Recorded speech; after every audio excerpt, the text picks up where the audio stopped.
Spines and Leaves, a Bookstrings novella, written by Shatona Havig, narrated by Krista Del Sorbo. 1. Like polka dots on the barren landscape, the overly optimistic creosotes were the only vegetation he could see for miles. Milton's GPS instructed him to make a right turn onto Highway 177, but self-preservation resisted. He shot a look at his parrotlet seated on the over-the-seat perch. "It's like I'm Bugs and am taking a right turn at Albuquerque instead of a left." He frowned, parked on I-10 without another vehicle in sight to complain, and stared. The 10, as Southern Californians called the interstate, had to be a safe bet. Worst-case scenario, he'd ride along until he hit, what, Needles? Phoenix? This scrubby two-lane road didn't offer much reassurance. Then again, wasn't he going the wrong way for those? Need to revisit the Luddite idea, eh? A horn behind him nearly sent Milton through the roof of his Land Rover. He shot a look in his side mirror and saw a tourist bus bearing down on him, with a right-hand signal on. Feeling like Robinson Crusoe or William Robinson exploring a desert island rather than a deserted one, Milton snapped on his turn signal and eased on to 177. "All right, Atticus, that review better not be exaggerating. I feel like I'm about to meet Charles Manson's gang or something. Didn't that happen around here?"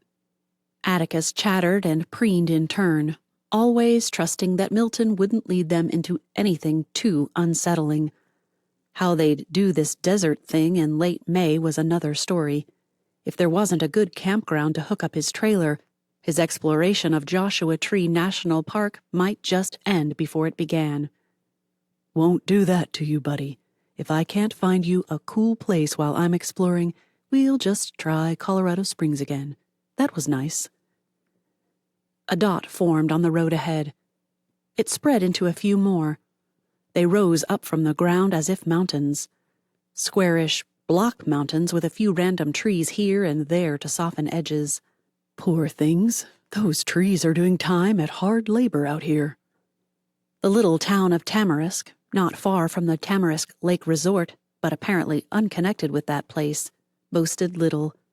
A tiny grocery store, what looked like an abandoned post office, and some kind of leftover combination five-and-dime/hardware store greeted him as he rolled into town. Next up, an art gallery that looked like it hadn't been open in decades, a motel that probably shouldn't be, and a diner that had a line of melting customers waiting to get inside. Across the street, his heart did a skitter thump and nearly caused him to slam on his brakes. There, clearly open with folks going in and out, Spines and Leaves Bookstore. "It's official, Atticus. We're staying the night, even if I have to get a motel room for you to sleep in. Look at that." He rolled by so slowly that the bus behind him honked again. "That's a good-sized store for a little place like this, but then—" A swarm of pedestrians forced him to come to a full stop. This time the bus did not complain. "Apparently the tourists keep it alive." A hand-painted sign with an arrow to the right read, "Parking, buses, and vehicles." Milton went right. No Albuquerque for him. Behind the row of stores, a dirt lot, devoid of even one tiny creosote, served as the parking lot. Once he'd pulled in far enough, the bus rolled past him and into whatever spot the guy wanted. But at the far end, much too far for tourists who would complain about the walk in the heat, a lone tree, cottonwood probably, provided a bit of shade. Just enough to keep his Land Rover out of quadruple digits by the time he returned. Once parked, he turned to his pal. "Okay, here's the deal. It's too hot for you to stay in the trailer, at least until I find a hookup, so into the doggy carrier you go. Sorry." Atticus gave him that look, the one that said, "If you'd bought the leopard print one like I said, this wouldn't be an issue." Milton had not, and would not. Plain white for summer, black for winter.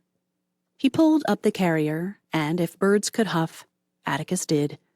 He also hopped into the thing, knowing he'd get a bite of red bell pepper as a treat. Every time his little friend took that piece of vegetable-like fruit from his hands, Milton could almost hear the bird shouting, "Sucker!" A stroll through town would have to wait. At over 100 already, neither he nor Atticus could manage the heat. "Good thing we're not women, I swear we'd have new wrinkles already." With the line now even longer at the Yucca Diner, an unfortunate name in his book, Milton went straight for the bookstore, as if anything could have kept him out. Peeling paint around the door and trim hinted that it had either been far too long since it had been spruced up, or the desert was even harder on buildings than he might have imagined if he'd ever thought to imagine it. Whitish stucco arches provided some shade from the direct sun, and painted on them the ubiquitous Joshua trees. Milton stared. Spiky leaves on those things, spiny like urchins. Spines and leaves, clever without going overboard. It boded well for what he'd find inside. Atticus scolded, as if reminding him that a white carrier didn't repel all the heat. So with that tingle of anticipation that always accompanied his entrance to a new bookstore, Milton twisted the knob and pushed open the door. Bookstores and libraries. Did anything ever smell better? Each one unique, and yet familiar, too. Milton inhaled to catch the nuances of this particular store, much like a wine or coffee sommelier would. Pulp paper, ink, dried dust, not even the slightest touch of mildew, but there are a few faint traces of cigarette smoke if I lean over just a bit. He pulled a book from the shelf to his right, an old Phyllis Whitney mystery.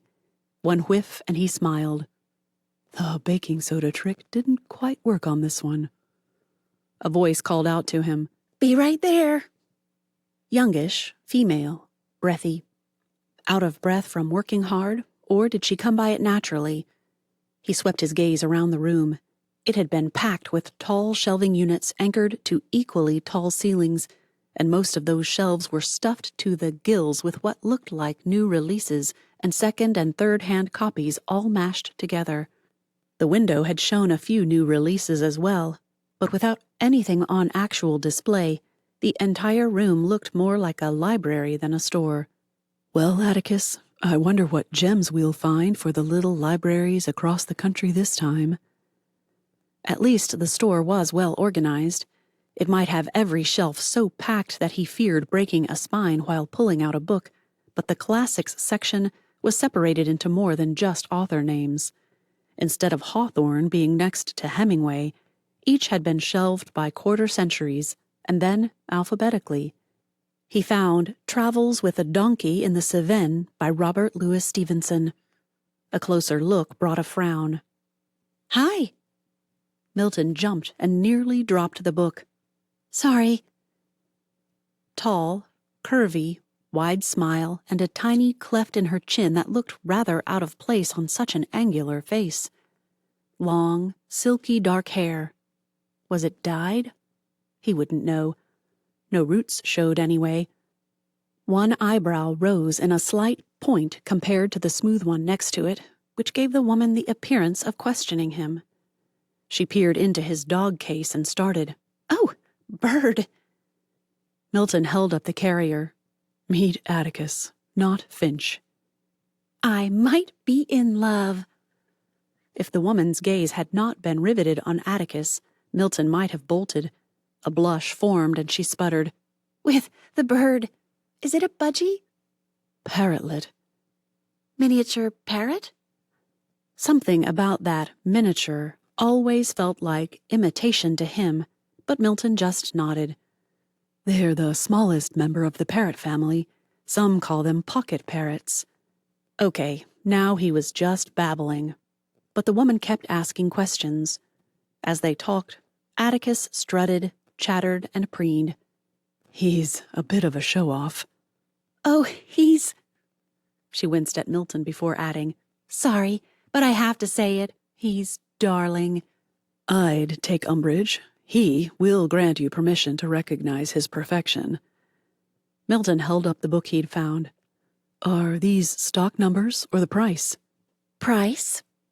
She beamed and thrust out a hand before realizing his were both full and jerking it back again. "I'm Sade, current manager of this Tomb of Trees." The way she said her name made it difficult to know if it was Sade or Sayed. She didn't look Indian, and besides, wasn't Sayed reserved for Indian males? Unusual name. That was usually safe. "It's short for Mercedes. My dad's a big Dumas fan." Mercedes might have been a queen. The woman's dark eyes widened. "You know Dumas?" Milton nodded. "I know books." He passed over the Stevenson book. "Will you hold on to that for me? I have more excavating to do." "Excavating?" Rich laughter with only a hint of breathiness filled the room. "That's brilliant. I'll have to tell Dad." In that one sentence, Milton discovered just what the young woman was doing running a bookshop in a semi-ghost town like Tamarisk. Dad. "May I take Atticus to the counter and talk to him?" After handing her the carrier, Milton pulled a small baggie of sunflower seeds from his pocket and passed it over. "He can have a couple of these if you want to offer him a treat." Making kissing noises, Sade and Atticus disappeared behind the bookshelf and out of sight. Several shelves over, he found a copy of The Girl of the Limberlost, and at the price inside, held onto it. Claude McKay's Home to Harlem came next, followed by Smith's I Capture the Castle. Only when his stomach rumbled for the third time did he realize how much time had passed. The bell jingled. A masculine, if not deep, voice greeted Sade. "Hey, Sadie. What you got there?" "A customer's parrot-tet?" "Parrot-let?" Milton didn't allow himself to correct her. "Cute little thing. What's her name?" "His. Atticus." "Awfully pretty for a boy." If he'd been nearer, he'd have explained about birds, how often the males had brighter, bolder plumage.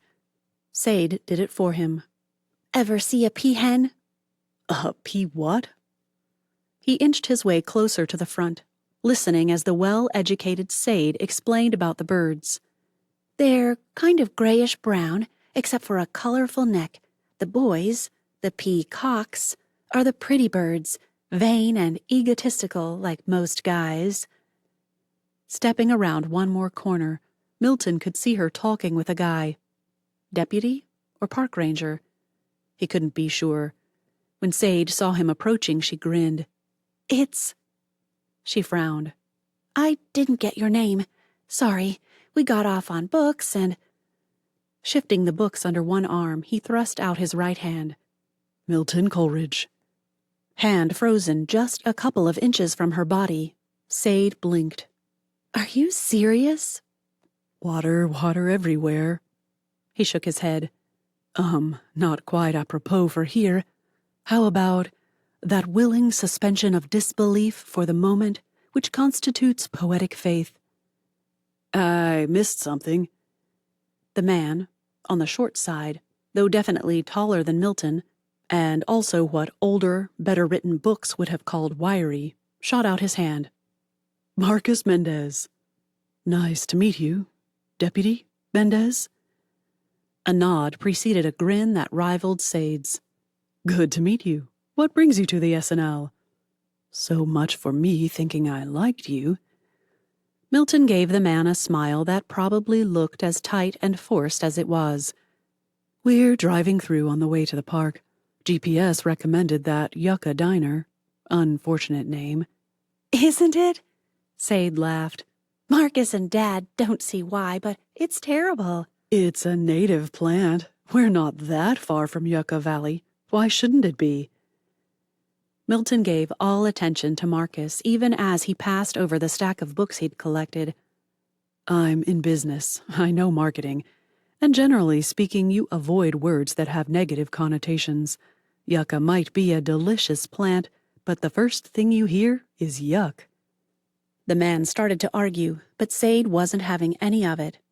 If you'd first come to town and had a choice between an equally busy yucca diner and a Denny's, tell me you'd have gone for yucca. I dare you.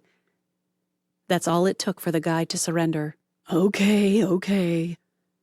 Hands in the air, he winked at Sade, and anyone not standing a bit to the side wouldn't have noticed the tinge of pink behind her ears. Milton noticed. I'm heading over to our yucky diner. I promised to drop dinner off for Gordon. Want anything while I'm in there? A few people came in and began wandering around the room as Marcus spoke. Sade greeted them and turned back to him. What are you getting, Dad? Burger, fries. Sade glared. Salmon and rice? Broccoli? That glare turned into a smile. And get him some ice cream. She turned to Milton. They make the best ice cream. There are 2 full-time employees whose sole job it is to keep the freezers going. I'll have to try it. I'm supposed to be over there, but I couldn't stand out in that line with Atticus. He'd get heat stroke or something. At that point, Sade shot Marcus a pointed look. He glared back. The look sprouted multiple daggers. He sighed and said, Hey, Milt, know what you want? I'm bringing back an order for Sade anyway. Can't let a little guy like this get overheated. He poked his finger at the mesh wall. Atticus nibbled at it, and instead of being annoyed, Marcus beamed. Hey, he likes me. After a few suggestions and several arguments between Sade, Marcus, and a few of the customers as to what would be his best first meal from the yucca, Marcus took off with their orders, and Sade rang up a couple of book sales. Less than $30 later, the store had emptied again. Her sigh told him it wasn't enough. His original idea shifted. After another glance around the shop, Milton made his move. Can you add up the total on those books? Don't ring them up. Just give me a rough estimate. You're looking at, she set down the last 2, around $50. He pulled out a $100 bill and laid it on the counter, covering it before she could take it. I wonder if you'd consider a bet/proposition. What kind? Milton slid the Stevenson book from the pile and pulled out his phone. If this book has sold for less than $75 on eBay in the last 6 months, I'll give you $100 for the whole stack.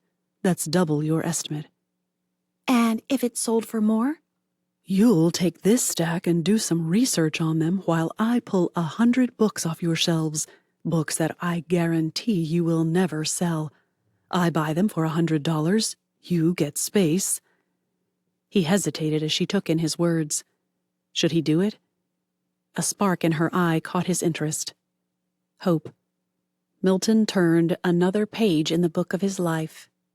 And let me see what I can do with the extra space. 2.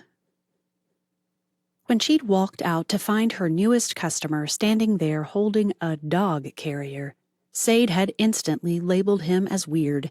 In her experience, the only people who carried those things were overprocessed women trying to look and act like they thought celebrities did. Those women would totter into the shop in their stiletto heels, with their pampered pooches in designer carry bags, realize there were no couches or lattes, and strut right back out into the heat. Seconds later, another luxury vehicle would roar down the road, back to the 10 and civilization. It was exactly why Sade would never serve coffee in the shop. You know, 100 books don't take up nearly as much space as you'd think.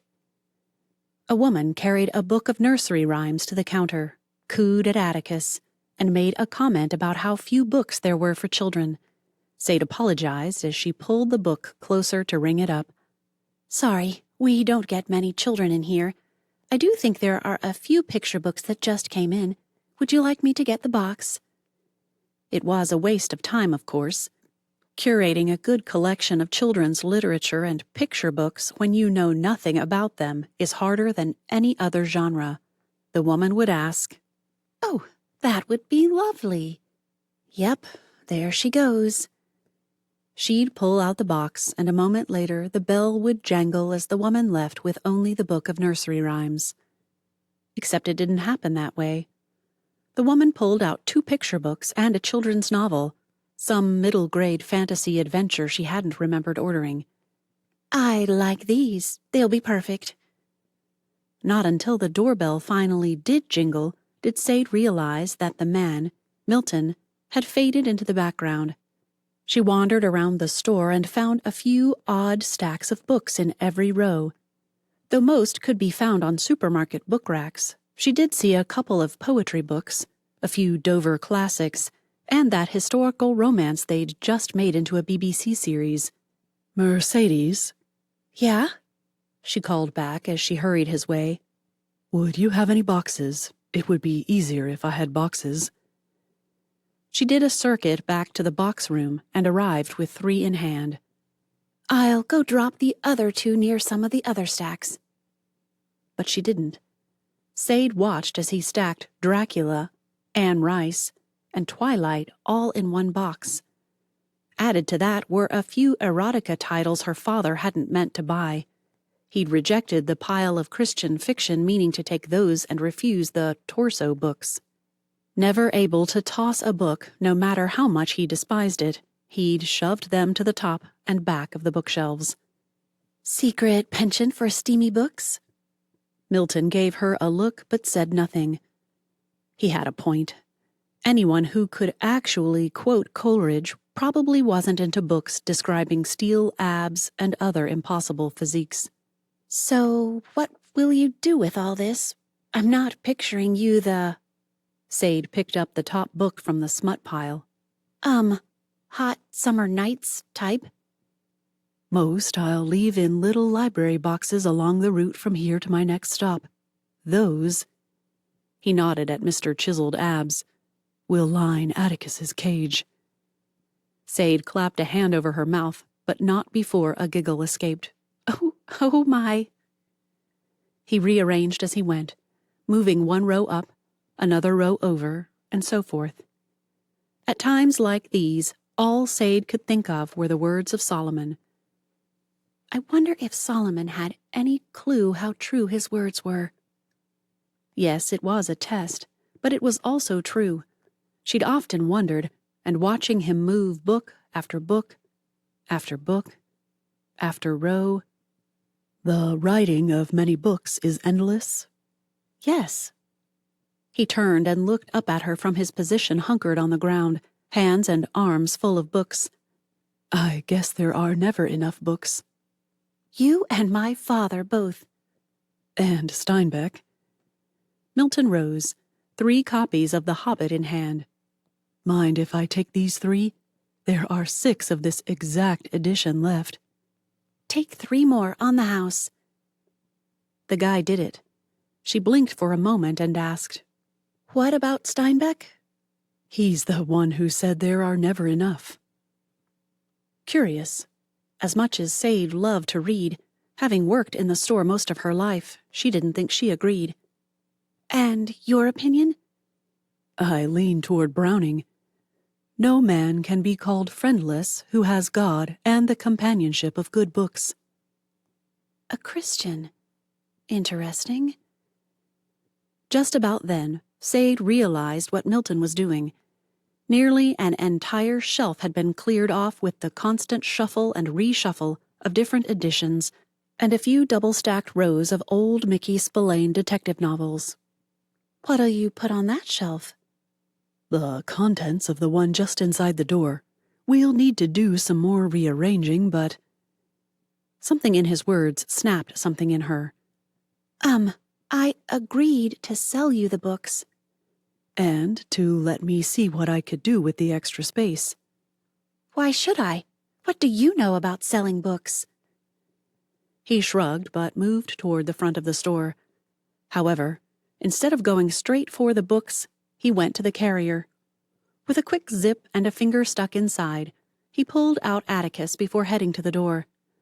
A quick look up and down the street prompted him to lock it and flip the "Taking a smokeless break, don't want to ban or burn books around here" sign.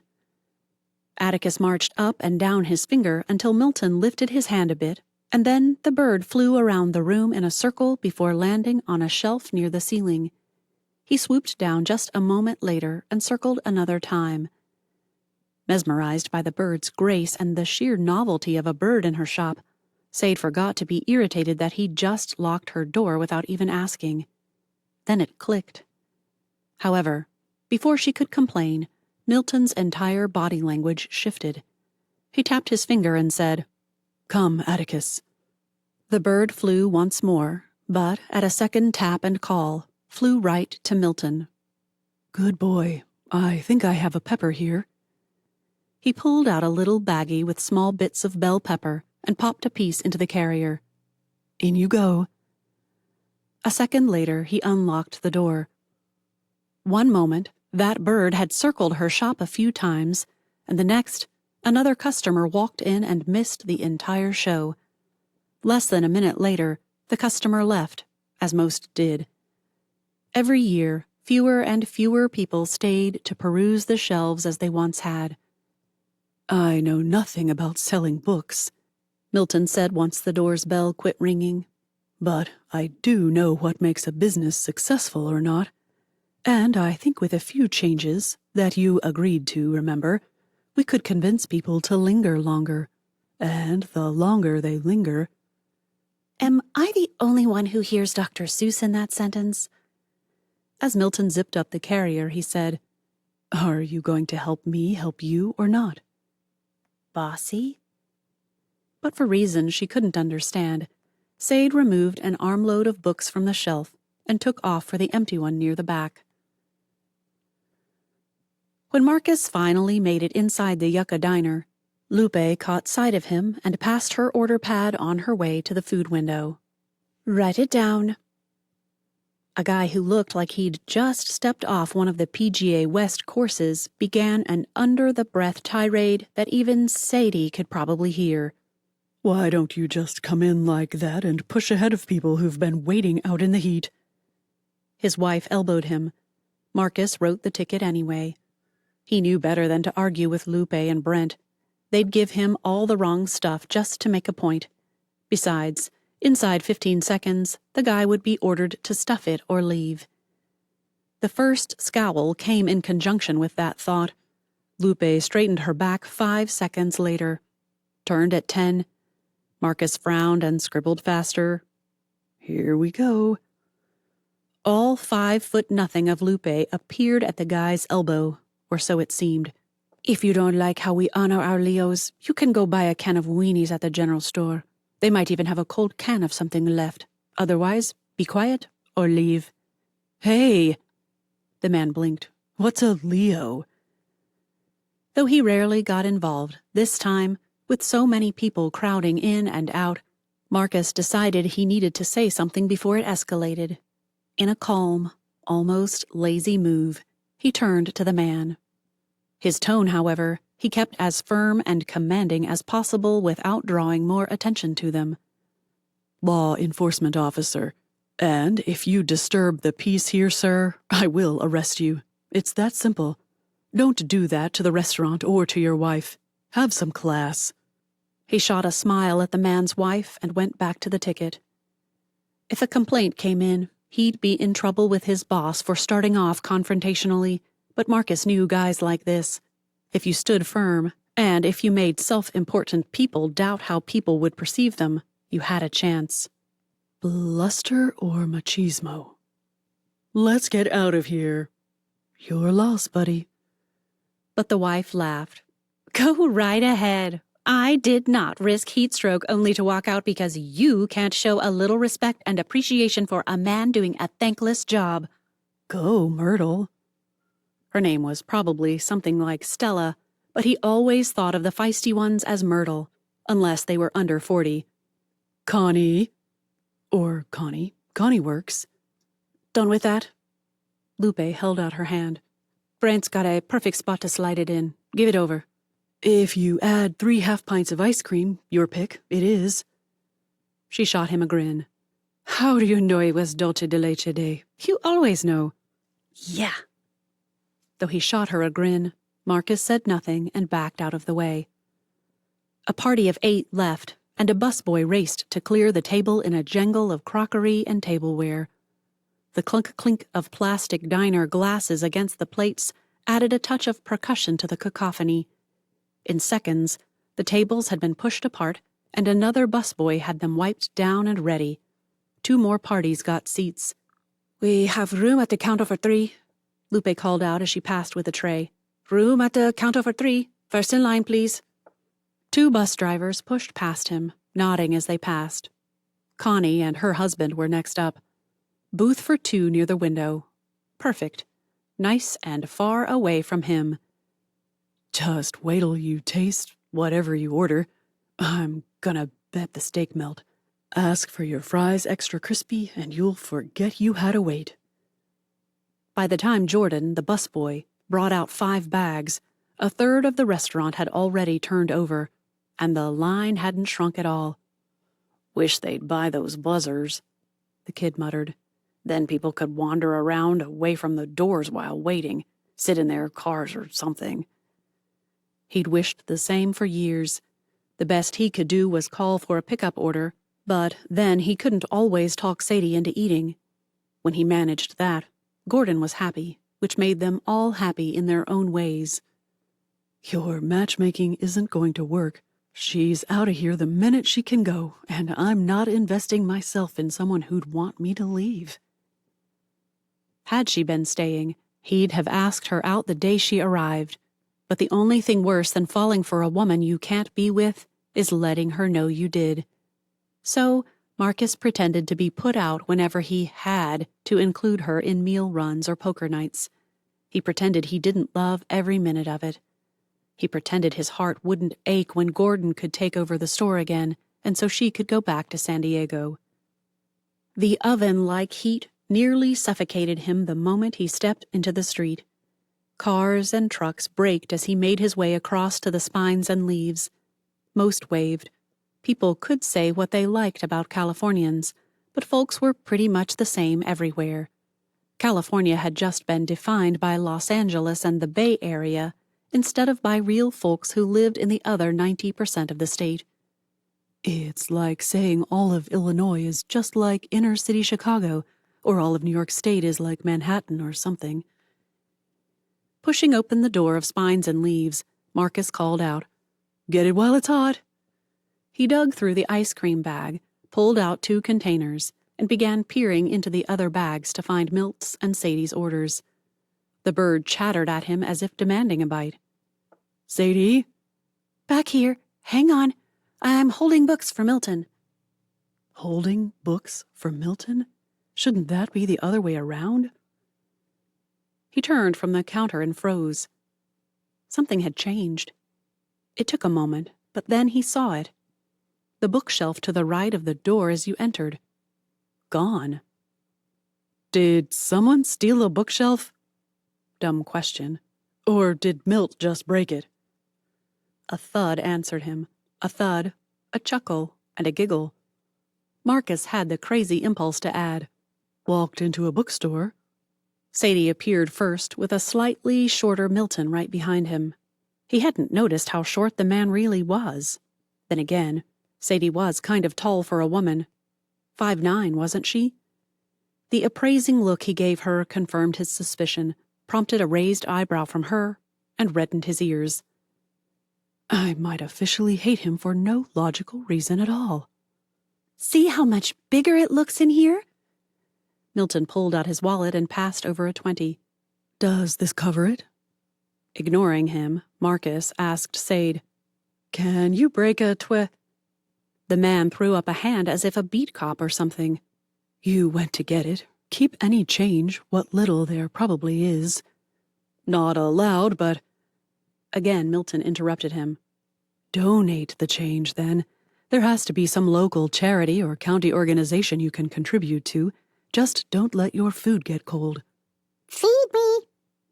The antithesis of the deep-voiced, creepy plant in that stupid musical, the bird's high-pitched voice still had an unsettling quality as it squeaked out, "Feed me." 3. Tammy's Tumblin' Trailers looked every bit as sketchy as its name. When Milton discovered that Tammy wasn't a person, but rather a nod to the town's name, he'd almost opted for the equally sketchy motel. Still, there was something to be said for being murdered in your own bed instead of a stranger's. He spent Saturday hiking around what parts of the park that were open. Who knew the raptors were nesting, and that limited your options? Still, if his tax dollars were going to go to parks, he wanted the creatures to have a home, especially birds. Atticus had agreed. However, Milton suspected that was more due to the fact that he'd given the bird part of his mango. His plan for Monday had included another trek out into the desert, this time with twice the water and sunscreen. However, something drew him back into town, Atticus in tow. "Looks dead today, doesn't it? Hot, too. Already over 100. Heat radiated off the road. "Kind of reminds me of what Anne Lamott said.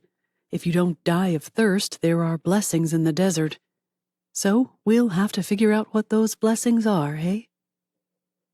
He'd planned on the diner, but since there wasn't a line, he parked and strolled over to the bookstore first. Maybe Mercedes would like a shake or something. Wouldn't hurt to ask.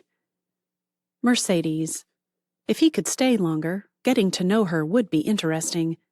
There was something about that woman. Then again, she was 2 inches taller than him, curvy, too.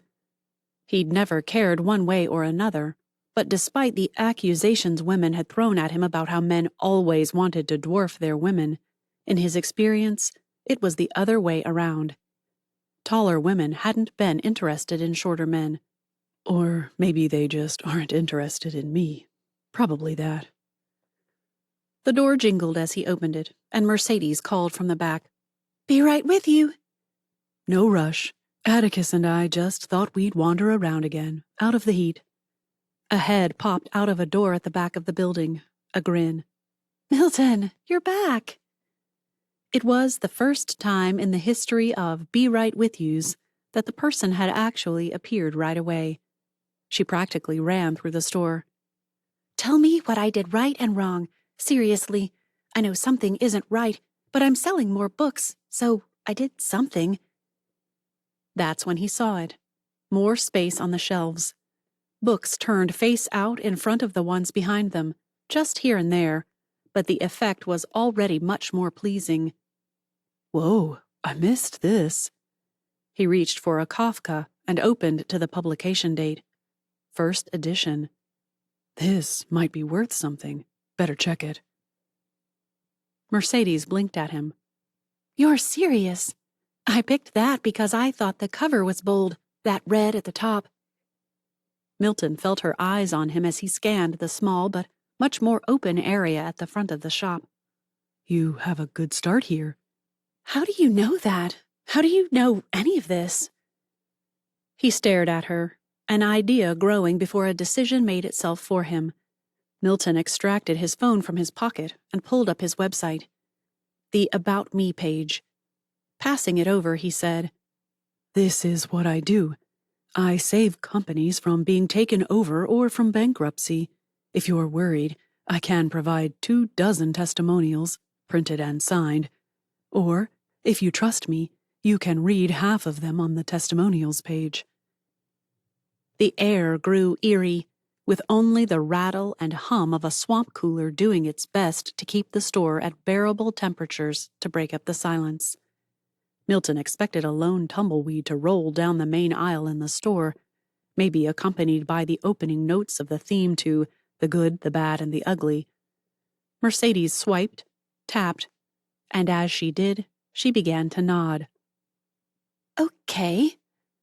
She passed over his phone and pulled out her own. After a couple more minutes of searching, his name presumably, she squared her shoulders and asked, "Okay, let's say I trust you. What else?" "You need somewhere for people to sit. And that patio out there, with misters and a canopy, people could sit there and wait for a table at the diner. Oh, I hadn't thought of that. You could put a vending machine out there and make more per day in sodas than you've been making in books, I bet. He'd tried to hide what he really thought, but she must have caught on. What? What else? I can see it. What the store needed was a complete overhaul, both in arrangement, decor, and emphasis. It would take him a week to figure out the nuances, and both of them a full week to make it happen, and that was if she had the money to buy the few things they'd need. That canopy, not an option, a must. Tables, cheap from Walmart, would work in a pinch. Even picnic tables would suffice. But the sofas, those would be expensive. And they needed that seating, badly. How determined are you to turn this place around? Something shifted in her. Demeanor, body language, everything. I haven't chanced to stay. My boss. She looked around her as if someone could overhear her. He says I'm doing great remote work. That means I'd only have to be there for important meetings. If I stay... That made no sense. Stay? You don't live here? Her silky hair swished around her shoulders, and she gave a jerky shake of the head. San Diego. I'm an accountant with a good firm. They don't need me there, and actually, my boss is thinking if I can figure out a flow, he could move us into a smaller building, everyone working from home. That way he could save money and increase salaries at the same time. 2 or 3 weeks. It could mean a straight drive from there to Delaware, no meandering. But to know he'd revitalized a bookstore, what could be more glorious? Setting Atticus on the counter, he asked for a pen and a few sheets of paper. Mercedes gave him an odd look before snatching several sheets from a printer tray and pulling a handful of various pens from a jar under the counter. Okay, now what? How serious are you? About saving spines and leaves? She couldn't meet his gaze, but this time, a suspicious sheen over her eyes hinted at why. I grew up in this store. I fell in love with Ramona, Nancy Drew, the Outsiders, and V.C. Andrews in this store. Don't judge, she hastened to add. I was an angsty teen like most. I've improved my reading tastes over the years. Milton shrugged. One appreciates a fine steak much more after having a dried-out, tasteless fast food burger. Yes, thank you. My dad. She sighed. Dad had a stroke. This store... Mercedes ran her fingers along the spines of books that stood behind the counter. It's his life. And he's getting better, but if it doesn't make more money, he'll have to close it and move somewhere so he can earn minimum wage. Right now... She tapped her temple as if it made sense. I know numbers. Minimum wage and no expenses would save him financially and kill him in every other sense. What's my budget? As little as possible. She winced as she said it. I'll be taking from my savings, so I have to be careful. In 5 minutes, 4 of which he spent calculating table space, Milton had produced a Walmart list. We need this. Now, like today. As she scanned it, Mercedes nodded, winced, and nodded again. Why the standing ice chest? We'll put it behind the counter for right now. People can buy ice-cold cans from you until we can get a vending machine out here. Put all funds from that toward the machine. $1 a can, period. And stock up if there's a sale that gets you soda for $1 or less a can. Of course. I'm talking 20 or 30 cases of each flavor. Oh, and don't be brand loyal. If Coke is cheaper, you get Coke products. If Pepsi is cheaper, get that. She grabbed her keys, and a Toyota logo caught his eye. Tell me you have a Tundra or something. Prius. She laughed at the wince he knew he hadn't hidden. No worries. I'm going to go get my dad's truck. Old but runs great and can haul more than an old ambassador car in Mumbai. I have the okay to start moving stuff? She hesitated. Indecision graffitied itself on her features. Resolution washed it clean. Definitely. Whatever you say. Got a source for couches? Another wince. I'll steal Dad's until we can afford the time and money to go to IKEA. Great idea. He hesitated before adding, Where's a key? I'm going to go get Atticus's cage. It's more comfortable for him than the carrier. Wresting one from a ring with enough keys to open a chain of bookstores, Mercedes hesitated again. I can trust you, right? I'm giving you what others pay tens of thousands of dollars for me to do. I don't need to steal your $100 till. That wince would produce lines if she didn't stop it. She pressed the key in his hand, whispered thanks and an apology, and raced out the door. Milton picked up Atticus's carrier, checked to see the back door was locked, and let himself out. Looks like we've just gotten our first pro bono assignment. People were lined up outside the yucca by the time Sade returned with a truck full of picnic tables, soda, and every banker box Indio had left. What he planned to do with those, she had no idea. 50 had better be enough, though. At least the more expensive ones from Staples had been on sale. It brought them to almost the usual price at Walmart. 3 senior ladies, all sporting T-shirts that read, "I see no reason to act my age," in a scripty font, exited, laughing and talking as they strolled across the street. They all carried spines and leaves bags. What had he convinced them to purchase? She pushed open the door, prepared for chaos, and instead found 2 more women and a man waiting for Milton to ring up their purchases. One woman had a stack of quilt-themed mysteries by Erlene Fowler. Sade had peeked into one of those as a teen. It hadn't been bad. Bet I'd like it now. The woman had a stack of assorted Georgette Heyer books, and the man had about every book on the Mojave Desert that they had in stock. No small feat. Not only that, but another shelf had also disappeared. Impressive. Excellent, you're back. Milton stepped away from the register, pulling a notepad with him and scribbling a note to her. Offer to buy 5, get 1 free on used books to anyone looking uncertain. As if rabbits, the store bags seemed to breed new customers. Every time one left, 2 came in. Not all bought, but more came, and all stayed a little longer than usual. It might just work. She'd have to let him do whatever he wanted. It could always be put back the old way. Each time Milton removed another row of books, piled mostly in bankers' boxes, and kept going, that attempt at resolve wavered.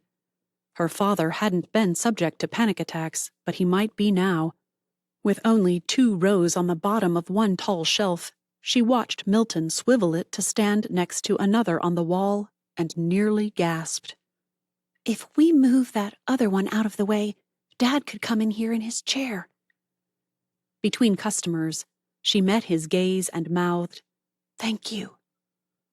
The placid, almost nonchalant air about him vanished, and in its wake, Sade caught a glimpse of a side of Milton she doubted many ever saw. Delight. That's what it is. Delight. A familiar bus driver popped her head in the door and called out, 15-minute warning. An Uber to Indio will cost you $100, so don't be late. As if you'd ever leave even one of your most difficult people behind. When the last jangle of the doorbell signaled the end of the rush, Sade peeked at the day's sales and swallowed hard. It wouldn't satisfy most bookstores, but one like theirs, with low overhead and a steady stream of tourists, if it kept up, they'd make it. Any better today?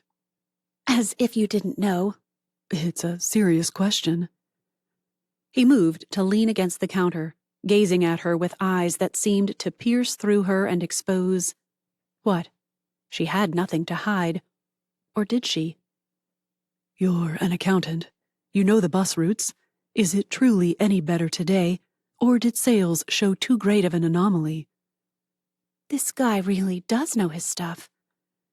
If we can get people in, encourage them to stay a bit longer, it'll be more than enough. Much more. There it was again. Delight. An actual twinkle in his eye. Milton pushed back against the counter and stretched. How did a guy in charcoal chinos and an Oxford shirt do heavy lifting and moving and still look as fresh as when he walked into the store? Perfect. Since we should be left alone for a bit, I think I'll let Atticus out of his cage. He locked the front door and moved behind Sade. How had she missed a rather large, old-fashioned bird cage in the corner behind the counter? Milton opened the door and went back to work, pushing his tiny wire-rimmed glasses up on his nose and whistling. Do you think we can?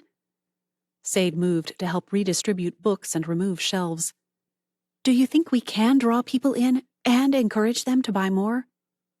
Where is human nature so weak as in the bookstore? She laughed.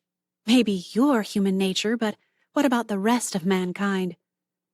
Henry Ward Beecher said it, so it was as true then as I believe it is now. We just need to ensure your store has everything it needs to loosen the purse strings. That sounded ominous. Such as? There are lists under the register. Oh, and a receipt for the canopies I purchased from Amazon. They'll be here tomorrow. Next day shipping, and so-called free. At least someone understands that there's nothing free about shipping, ever. Despite her flippant tone, nerves took over as she pulled out several sheets of paper. On top, a receipt for $130. 4 canopies for the patio. She'd expected it to be many times that. The next one was for a list of children's books, both titles and suggestions for finding them. Picture books about the desert, youth guides to national parks, latest releases, classics. Why all these children's books? The next page showed children's toy and t-shirt suggestions. Toys? Half the people on those buses are seniors. That means they're likely grandparents. Grandparents love to spoil grandchildren. Not only that, but just seeing something for a child will prompt a bit of guilt, a subtle hint that says they're spending time on themselves instead of with those grandkids. That inspires shopping. And parents like it when grandparents buy things they can justify as educational, something grandparents also know. The next 2 sheets were printouts of what looked like national chain bookseller shelves. What are these pictures? You need to find out who the publishers of those outward-facing books are.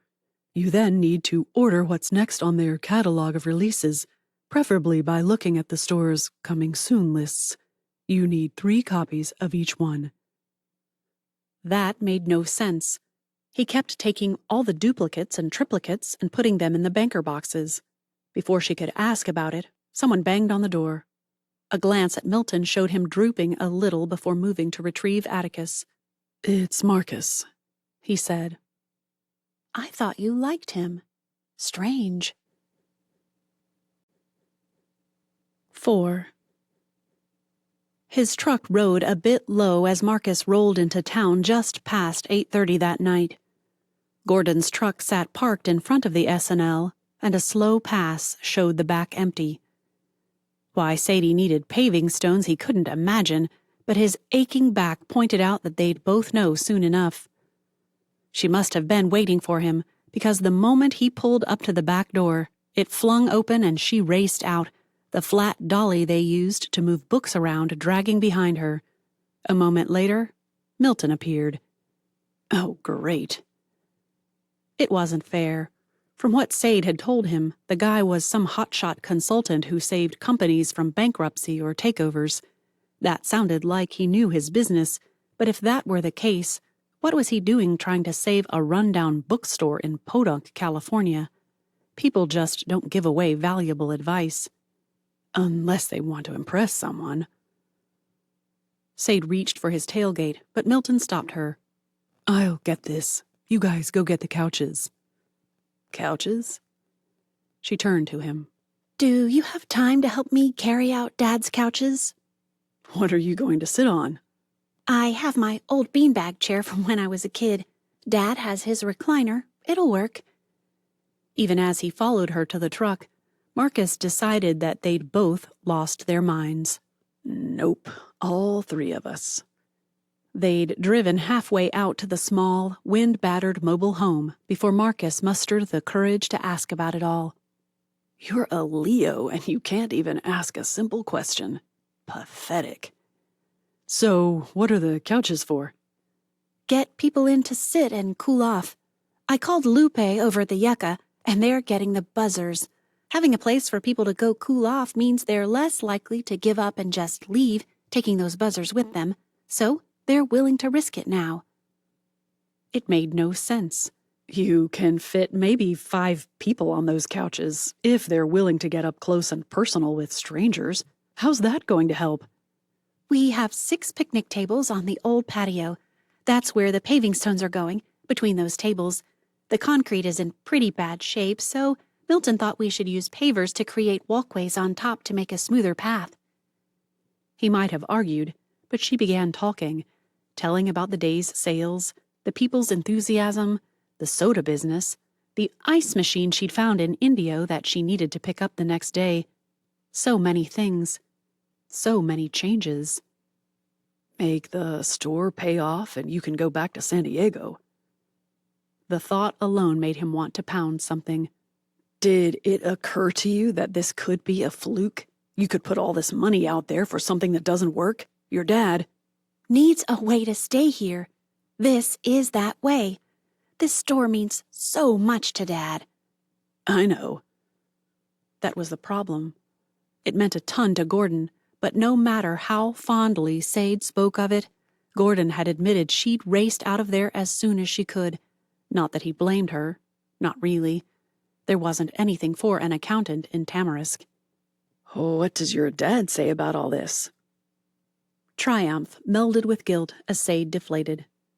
It's hard for him. I promised I'd put it all back how it was if there isn't consistent improvement after 3 months. Has he seen it? To give himself time to deal with the disappointment, Marcus climbed from the truck and went to let down the tailgate. Sade followed. We're going to take him down after it's all done. Just being able to move his wheelchair through there will be huge. He can spend part of the day at the store again. I think that'll help him recover faster than anything. And get you out of here faster. He was a fool. He'd known the minute he'd met Mercedes that he'd fall in love with her. Forget that.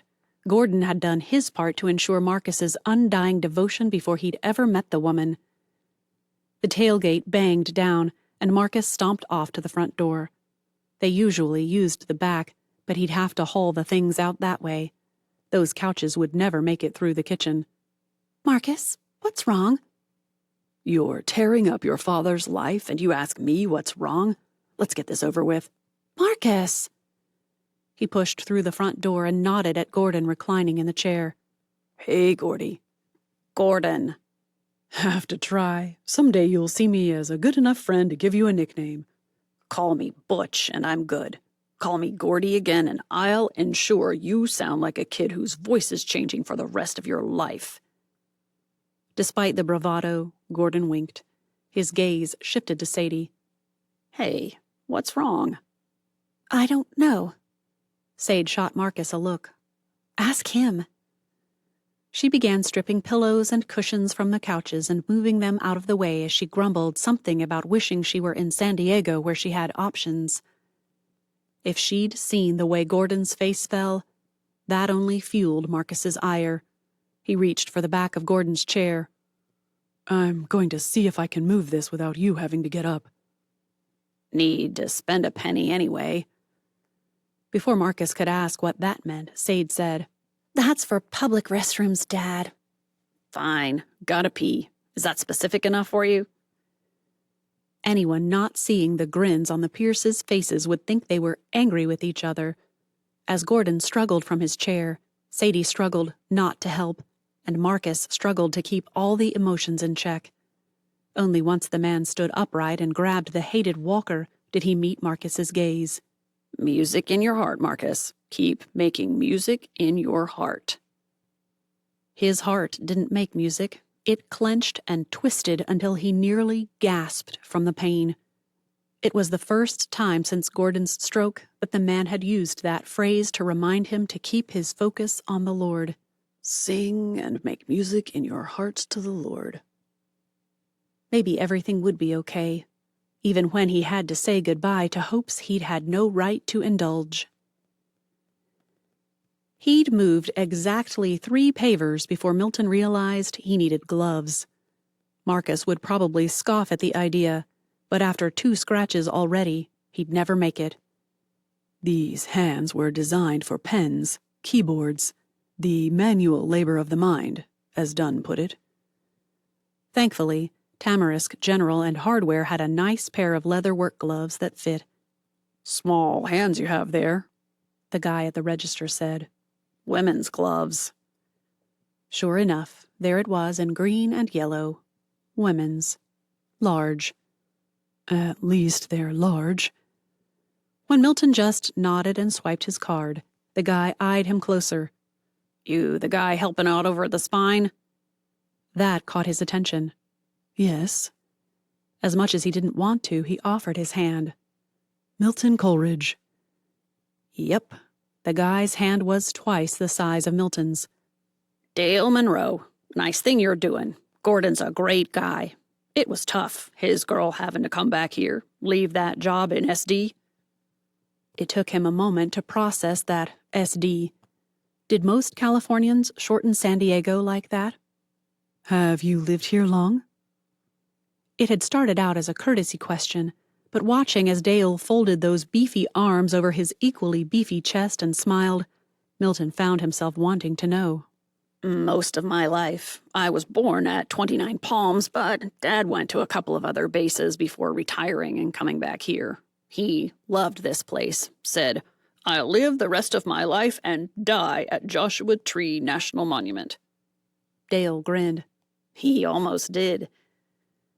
Something about the man's words sounded off, but those last 3 words distracted him. Almost? Dad died in 95, a year after it became a national park. Though he hoped that a few good books on the area would arrive before he left, Milton decided this man might know a thing or two. How did Tamarisk get set up here? I mean, there couldn't have been that much tourism before it became a national park. That park saved us. This used to be a mining town. Lots of mines around these parts. What kind of mines? Gold was the favorite, of course. Some silver, a few minerals and such. There were over 200 mines over the years, starting way back in the 1870s. He wanted to know more, but they'd be back with the couches soon, and Milton didn't want any "it figures" looks from Marcus. As it was, he managed to lay out the first path before they returned. Sade found him wedging the last piece in place. Looks great. I wasn't so sure, but now I see what you mean. We just needed to cover the cracks and fill in the holes so it doesn't make someone trip. Cool. She jerked her thumb toward the door. Can you help us decide on a setup? I thought I knew what I wanted, but now... Removing the gloves as he followed, Milton also gave himself a pep talk on all things reasonable, like the fact that she was staying in Tamarisk and he was headed to Delaware, like he didn't actually know her, just that she had been named after a character in one of his favorite books, that she helped run a bookstore, and he'd never been so attracted to someone in his life. Attraction does not a good relationship make, and neither does distance. One look at the cloud on Marcus's face, and he understood why Mercedes had asked. Something was off there. She's staying, you fool. Staying. If you are even half as in love with her as I think you are, you should be singing like the angels. He would have been, just like the hymn, "No less days to sing God's praise," and sing his thankfulness, his gratitude. Milton sighed and tried to listen to Mercedes' opinions, but a new thought hit him. Unless Marcus did say something and she rejected him. But he could change her mind. It wouldn't be the first time in the annals of literature that a woman rejected a man whom she later accepted. Elizabeth Bennet, Margaret Hale, Scarlett O'Hara, Esther Summerson. Oh, who was he kidding? Half of Austen's works and several of Dickens held that theme, and if he weren't so distracted, he could probably name a dozen more. What do you think? Though he hadn't heard a word she said, Milton began pointing. You want the love seat up here, with a wide space between the back and that shelf by the window. You want the other one over here. Milton stood where he meant. And you want a table in the middle, holding stacks and displays of books. Leave the underneath empty for places for women to set their bags and purses. That far apart? Marcus shook his head. It's not conducive to conversation. Good word there, bucko. Conducive. Milton shook his head. That's not what we're going for. We want a comfortable place for folks to both sit and mill about. If the table and sofas are too close together, people won't be able to move easily between the books. That is the goal. People lingering. If they can't move and sit without being crowded, they'll leave. The moment Marcus had shoved everything in place, he flexed. Did you get the pavers out of my truck? Milton shook his head. I wasn't thinking about needing to clear it out before I began laying some of the pavers. Sorry. Let me get that done right now. I'll do it. You play with your books. That set Mercedes off. She stormed after him, snapping about his rudeness and the need to be civil. Marcus said something about her being one to talk, and the door slammed shut before he heard any more. Atticus chattered about something. I'm with you, little fellow. Something is rotten in Tamarisk. Marcus took off the moment his truck had been emptied, and Mercedes went to get them dinner. Pot roast, the Monday night special. Milton did what he did best. He arranged the pavers and mentally rearranged events until he had a plan. If he could save a company from bankruptcy or takeover, why couldn't he save a fledgling relationship from failure? It uses the same principles, Atticus. He huffed as he set another paver in place. You just have to find what isn't working, remove it, and show everything else in its best light. I think I'll start with her. 5. Tuesday, Atticus spent the day in Sade's shop, and Milton went for another hike through the park. I need to think, to plan. He'd looked and smiled at her. To pray. Pray. Jesus did that. Hiked out into the desert and did some communing with the Father. Maybe it's what she needed. She turned to the bird perched on a little tea stand by the register. Maybe then I'd know what to do. I thought staying might be good. Time with Dad. Time to get to know Marcus better. Time to try to save the store. The little guy inched closer to her finger and rubbed his head against it. Oh, need a head rub?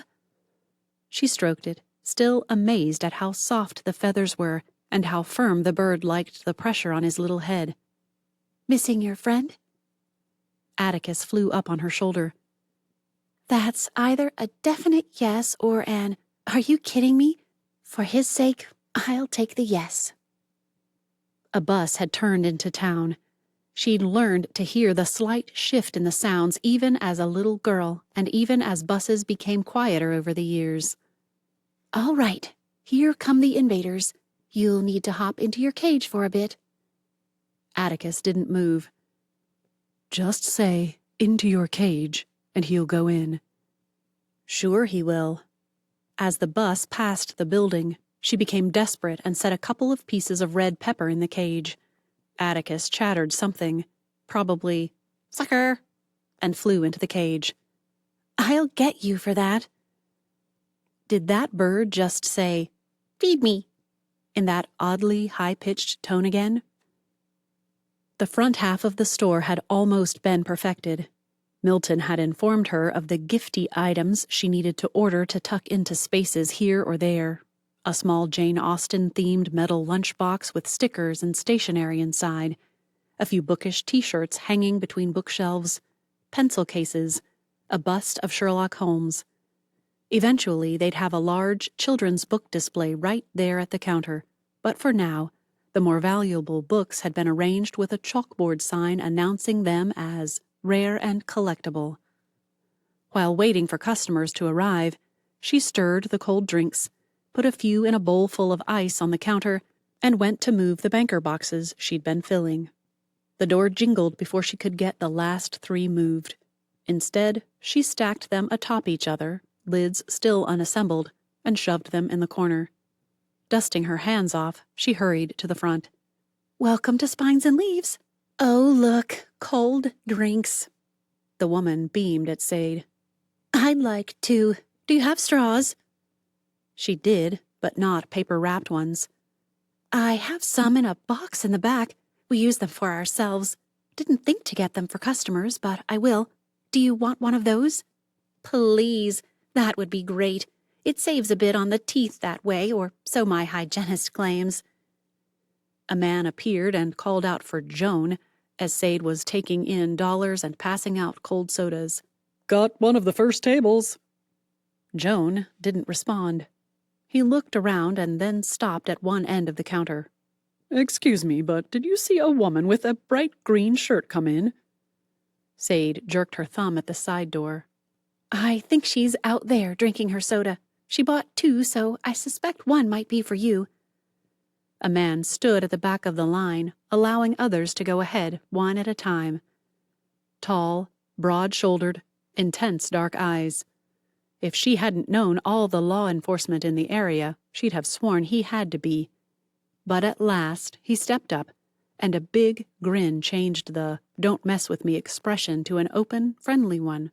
Saw some books back there in boxes. Are they new stock? Not checked in yet? I found a couple I wanted to look at, but I didn't want to move them in case it messed up some system. Show me, but those were all on a shelf at one time, so you're good. This place used to be floor-to-ceiling shelving with barely enough room to move. My kind of place, but I bet it made it hard to see what you had. If she'd had any doubts, that statement removed every last one. Even someone who loved a packed store understood. Thanks. Our sales have grown exponentially since the change, whether it sustains that or not. The boxes he'd referenced had copies that weren't as nice as the ones she found for him on the shelves. And as he waited for her to ring up 4 books, he found another one on the collectible shelf. This, he swallowed. Look, I found this on Books for $110. You have $75. He passed a copy of The Vanishing American across the counter. We saw that listing, Sade admitted, but we decided that we aren't confident in our condition comparison, so $75 until we did more research was a fair price. I'll take that too. Can you wrap it well? Paper and a plastic bag? He grinned. My dad owns many of Gray's, but he doesn't have an early edition of that one. And Father's Day is coming. Father's Day. Maybe that would be a good goal. Turn the store back over to Dad on Father's Day. She could just work from the office once a week, maybe doing book orders and such. As the store thinned out, she peered into the patio and saw Milton talking with several of the customers. Though he listened and nodded, he sought her out and watched her before returning all attention to what the nearby group had to say. By the time the bus loaded up, he'd come in, greeted Atticus, and made a few notes. Well, want to hear what I learned? Let me have it. He leaned across the counter, almost coming alive as he spoke. The quiet, bookish man exuded something new and fresh when he was in work mode. The misters have to be done tonight. Seriously, that was the only physical complaint. It's still too hot out there, even with shade and a cold drink. By the way, I think you could double the price of those. Highway? If Disney can charge $4 for a bottle of water, you can charge $2 for a can of soda. She hesitated and countered. 2 for 1, 3 for 2. He blinked. 2 for... Oh. If his grin meant anything, she'd won. Even as he started talking about T-shirts and keychains, she pulled out the cardstock she'd used for the previous sign and began working on a new one. I made this flyer. He unfolded a paper and passed it over.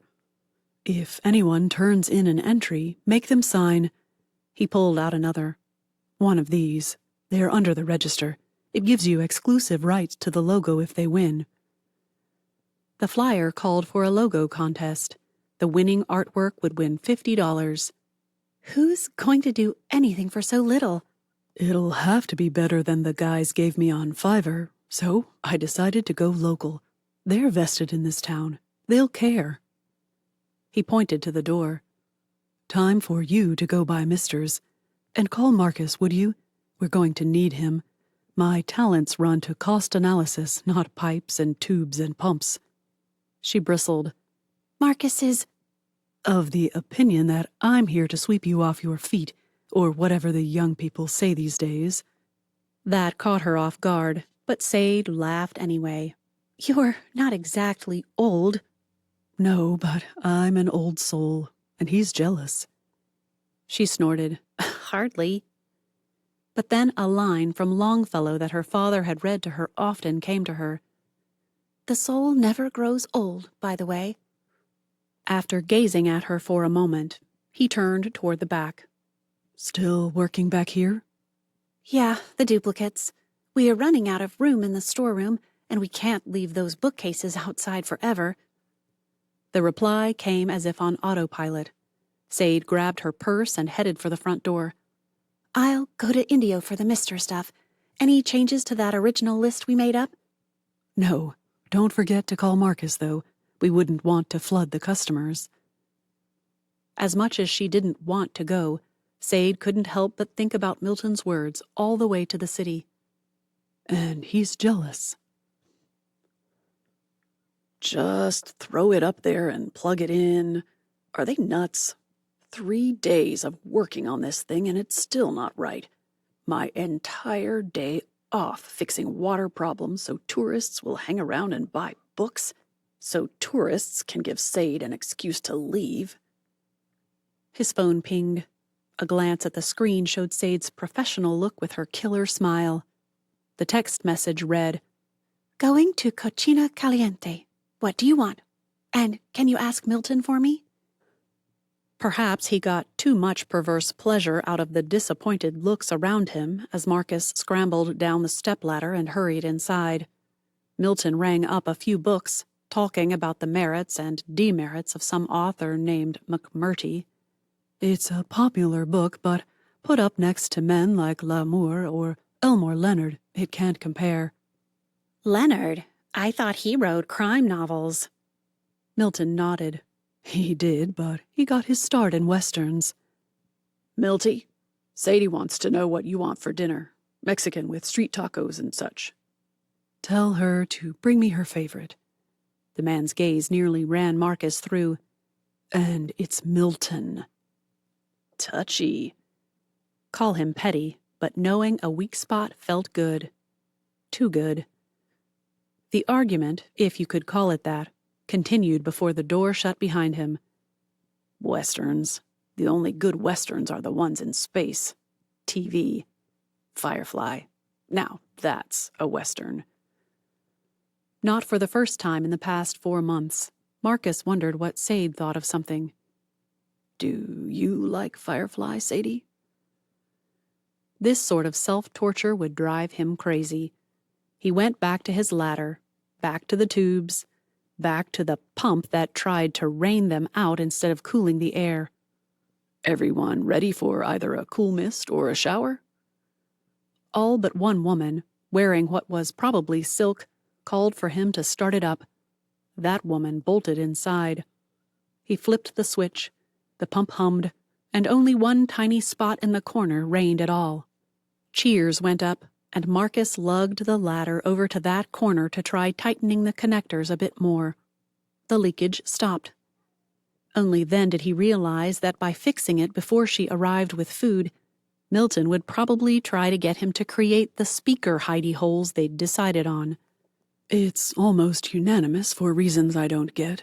Most of the customers who come in here grew up in the 60s through the 80s, but they all agree they think pre-60s is the most fun for out here. The diner influence, I expect.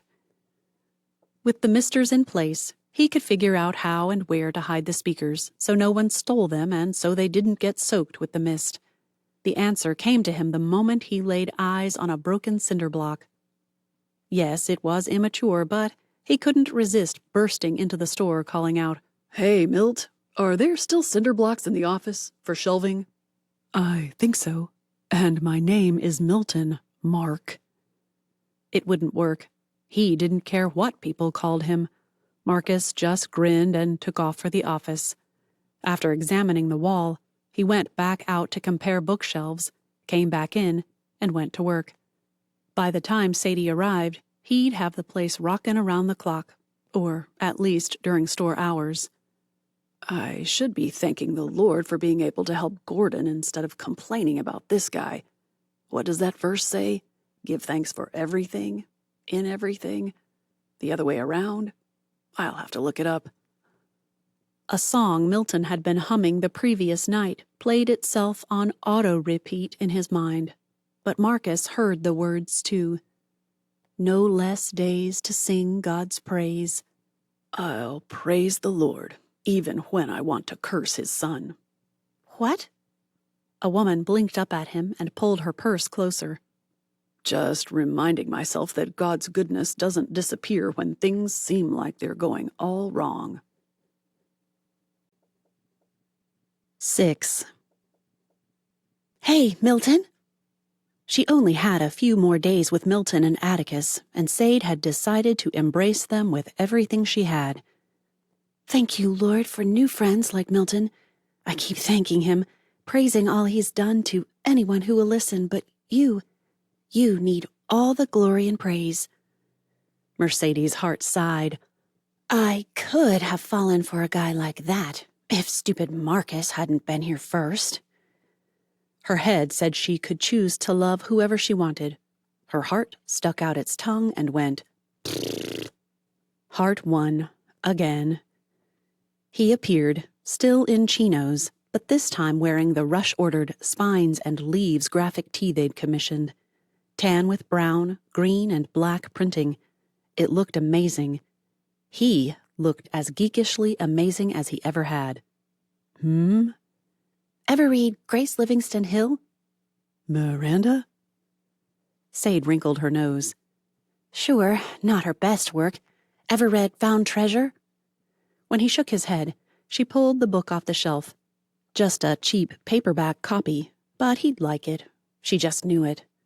Take this one, read it, and then stick it into one of your little libraries. The reverential way he took the copy and curled his hand around it, holding it to his heart. Milton understood the import of a good book in a way Marcus never would. Do I like Firefly, indeed. That reminds me, you said you liked The Railway Children when you were a girl. Still do. I reread it last year. She pulled another off the shelf and held it up with a silent, have you read this look? He shook his head and she passed it over. My second favorite of Hill's. Milton just accepted the book and disappeared. He returned a minute later with 2 of their older books. When you were in the mood for something sweet and innocent, my grandmother had these on her shelves. I read them, and I'd never have admitted it as a boy, but they enchanted me. Rosemary. I've never heard of Josephine Lawrence. That cover is gorgeous.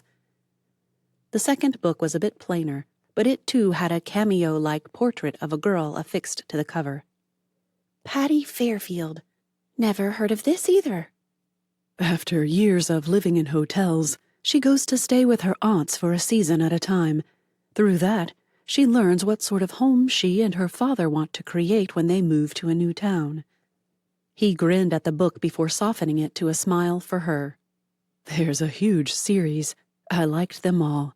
Well, I didn't care much for the very last one. Silly, silly book. He leaned closer and whispered, Do you know, I always wanted to be like William Farnsworth, a guy who appeared at the end of the series. And who is he?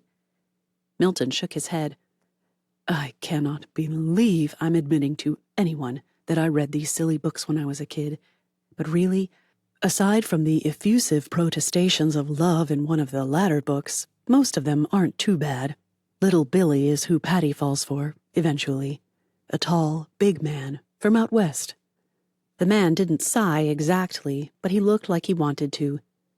Marcus is more like Farnsworth than I'll ever be. A slow smile formed. Although I bet I know more of Riley's poetry than he does. What does that even mean? And if you want to know what that means, read the series. Or at least, Patty Blossom, I think. Sappy book, but it does hold a certain charm. She would have gone back to arranging a display of the vintage copies of Elizabeth Goudge and Grace Livingston Hill, but Marcus appeared, a finger to his lips. Sade noticed the way he watched her as he approached and reminded herself to breathe as he leaned close to whisper, "Do you really think Milton read a book called Patty Blossom when he was a boy?" Of that, she had no doubt. Yep. Why? It was a risk, a big one. But several things Milton had said over the past few days prompted her to take the chance. This time she leaned close, trying not to notice the fresh scent of shaving cream, and whispered herself, Because, whether they never admit it to anyone, themselves included, even boys crave a bit of romance. I didn't. Could you have a panic attack over the simple decision of whether to flirt or not? Sade believed she could, and was beginning to, at that very moment. But if you had read bits and pieces of true romance as a boy, you'd have stored them up for when you dared to try them on someone as a man. And that would make it all that much sweeter. He looked almost tender for a moment. That was the word, tender. But something she'd said hardened him again. And that's his appeal, I suppose? That he's a romantic? That he's in touch with his feminine side, or whatever they call it? Imagine that. Milton had been right. Marcus was jealous. She could let him know exactly how she felt, or she could enjoy the journey to him figuring it out. The journey won before the battle began. After all, hadn't she fallen in love with the phantom toll booth as a girl? And hadn't that book taught her, the most important reason for going from one place to another is to see what's in between? I don't know what his appeal would be, she said after some reflection. Maybe that he isn't afraid to figure out how to touch a woman's heart. A spark flickered in Marcus's eyes. Was it interest? Anger? Curiosity? Jealousy? It prompted one more musing. Maybe he's figured out what so many men never do. Sade couldn't have looked away if she wanted to, not with Marcus's entire being focused on her. What's that? Romance isn't just for women. Romance isn't just for women. What did that even mean? And how could Sade, his Sadie, act so enamored of a guy she also seemed ready to say goodbye to? The way her eyes held his, or did his hold hers? Marcus didn't even know. A late bus rolled in, obviously one of the times the tourists had demanded a return stop on the route home. It happened occasionally, and it usually meant a long, exhausting night. And you don't work until tomorrow at 6. Mercedes, Milton called out. There's another bus coming. I was just about to let Atticus out. He really needs a break. So unless you need me, I think I'll take him home before the store floods again. Without shifting at all, Sade called back. Thanks for everything. Are you going out into the desert tomorrow, or are you coming here? Here, but not until afternoon. I think I'll walk around in the morning while it's a bit cooler. They stood there, only inches separating them as the sounds of Milton gathering his things, picking up Atticus's cage, and shuffling through the door drifted their way. Sade broke the silence first. He loves that bird. I guess everyone needs someone. Sadie nodded, trying to look away, but somehow he managed to keep her gaze. How was that possible? After a moment, she whispered, I Wonder if he has family. I should ask. Even if he does. Marcus swallowed, thinking of his crazy family with 4 sisters, both parents, both sets of grandparents, and enough cousins, aunts, and uncles to fill a family tree with more branches than an old oak. Nothing like Sadie and Gordon and their Joshua Tree family. Just a couple of short branches with a few spiky leaves. Even if he does what? Again, her words came out in a whisper, and that turned his focus from her eyes to her lips. Don't go there, Mendez. Marcus gave himself an internal shaking and murmured back, Even if he has a family, everyone needs someone. True. Did her gaze just flicker to his lips? No. There it went again. Maybe if he just... The door dinged, and a rush of voices flooded the room. Irritation flashed before he could hide it. Sade turned away without a look back. A baker's dozen of thoughts flooded his mind, but one settled deep in his heart. I hate that guy. It wasn't fair, of course. He'd given them privacy. The customers had broken through their moment. Still, Marcus knew he'd be working on that repentance thing as soon as his conscience drowned out his anger. He turned on the music to the patio, and the crooning of the platters began with the iconic Twilight Time. Marcus looked over at Sade and found her gaze on him, even as she pulled 2 bottles of water from the ice chest. It's probably all melted. A woman asked if he'd get down 2 t-shirts for her. Extra large and a large. A moment later, she pointed to a crocheted tortoise. Oh, that is so cute. Is it for sale? Made locally, he assured her. Malia makes all kinds of desert animals. She's working on a Joshua Tree pattern, but she hasn't quite mastered it yet, she says. And off the woman went, chattering on about how she just had to have the tortoise and a business card to order the stuffed Joshua Tree as soon as it was available. He had no idea if he knew what he was talking about, but Marcus said, I think your best option would be to watch the Spines and Leaves website. Oh, great idea. Well, let me have that one at least. She giggled like a child a fraction of her age. My youngest is just expecting. I got a Joshua Tree National Park onesie for the baby, and this will be perfect. We always buy something for the newest baby while we're traveling. He suspected they bought something for every last one of their grandchildren. A dozen at least, he suspected. Her poor husband. That poor man showed up with a crocheted jackrabbit. Look, Jen, isn't it? Oh, a tortoise. They stared at each other for a moment, both looking a bit sheepish, laughed, and said in unison, Let's get both. Marcus had never seen anything like it. His parents would have taken opposing sides. Mama always argued for buying for her children, Pop for the grandchildren. You'll spoil them. Mama would argue against toys.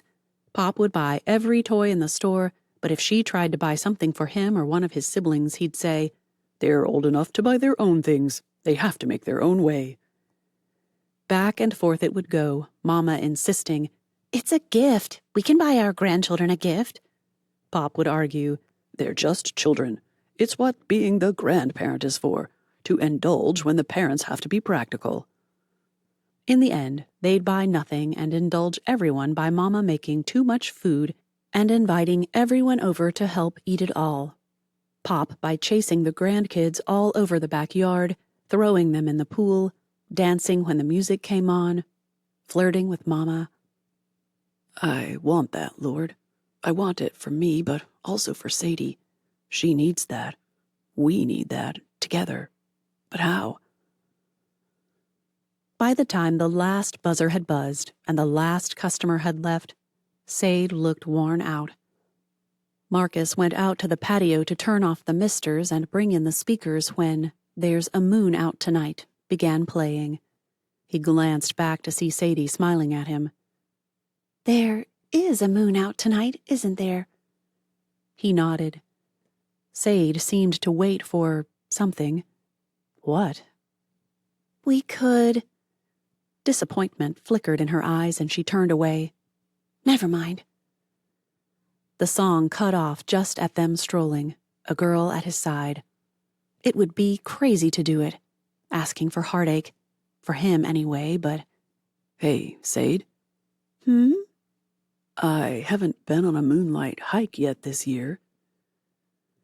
The way she didn't respond nearly sent him home, but after too much time passed for his comfort, Marcus thought he heard her say, "Me either." Thinking I might go tonight. Have fun. Is that a don't ask or a he didn't ask, so get him out of here as fast as possible? Marcus set the speakers on the counter and gazed at her. Want to come along? The hesitation nearly made him say he needed to get to bed. Sade sighed. I should go home and check on Dad, but... You can call before we go. Or we can stop by, drop off your car. Despite every bit of his pride demanding he shut up, Marcus found himself adding, Come on, Sadie. You haven't done anything for yourself since you got here. She hesitated again, and just as he decided he'd be out among the sage and the creosote and the Joshua trees by himself, a smile flickered. You really don't mind me coming along? Here goes heartbreak. Marcus shook his head and leaned close. Wouldn't be the same without you. We've never done it before.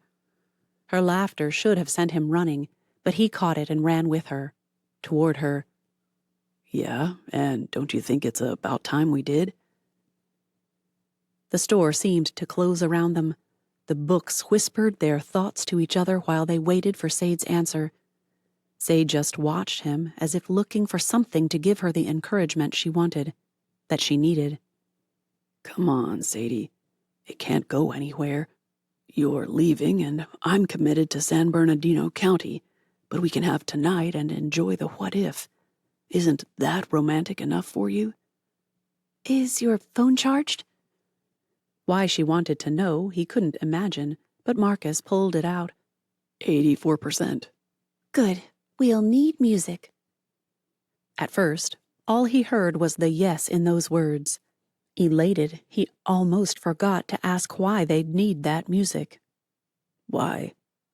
I can't imagine anything nicer than to sit out in the moonlight and listen to music. Sade winked at his surprise. Virginia Woolf. I want to discover if she's right. More book stuff. Of course she did. 7. With Dad's knowing grin burning a hole in the back of their heads, Sade and Marcus started for the road, flashlight in hand. Off, but there just in case. Bright and seemingly larger than usual, the moon lit the night sky and coated the desert sand with a silvery glow. Sade's soul sighed. Is it me? Marcus began, his words almost in perfect cadence with the crunch of his shoes along the road. Or is the moon extra large tonight? That did it. Sade whipped out her phone and tapped in the words. Full moon, May. Yep, there it was.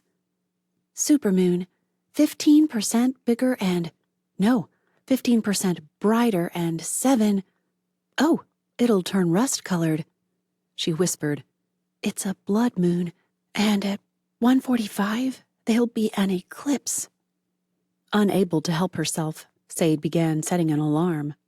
What are you doing? I don't want to miss it. Marcus stopped there in the middle of the dirt road that led either to the highway or to the wash if you knew where it branched off into a biker trail. Let's stay out then. Watch it.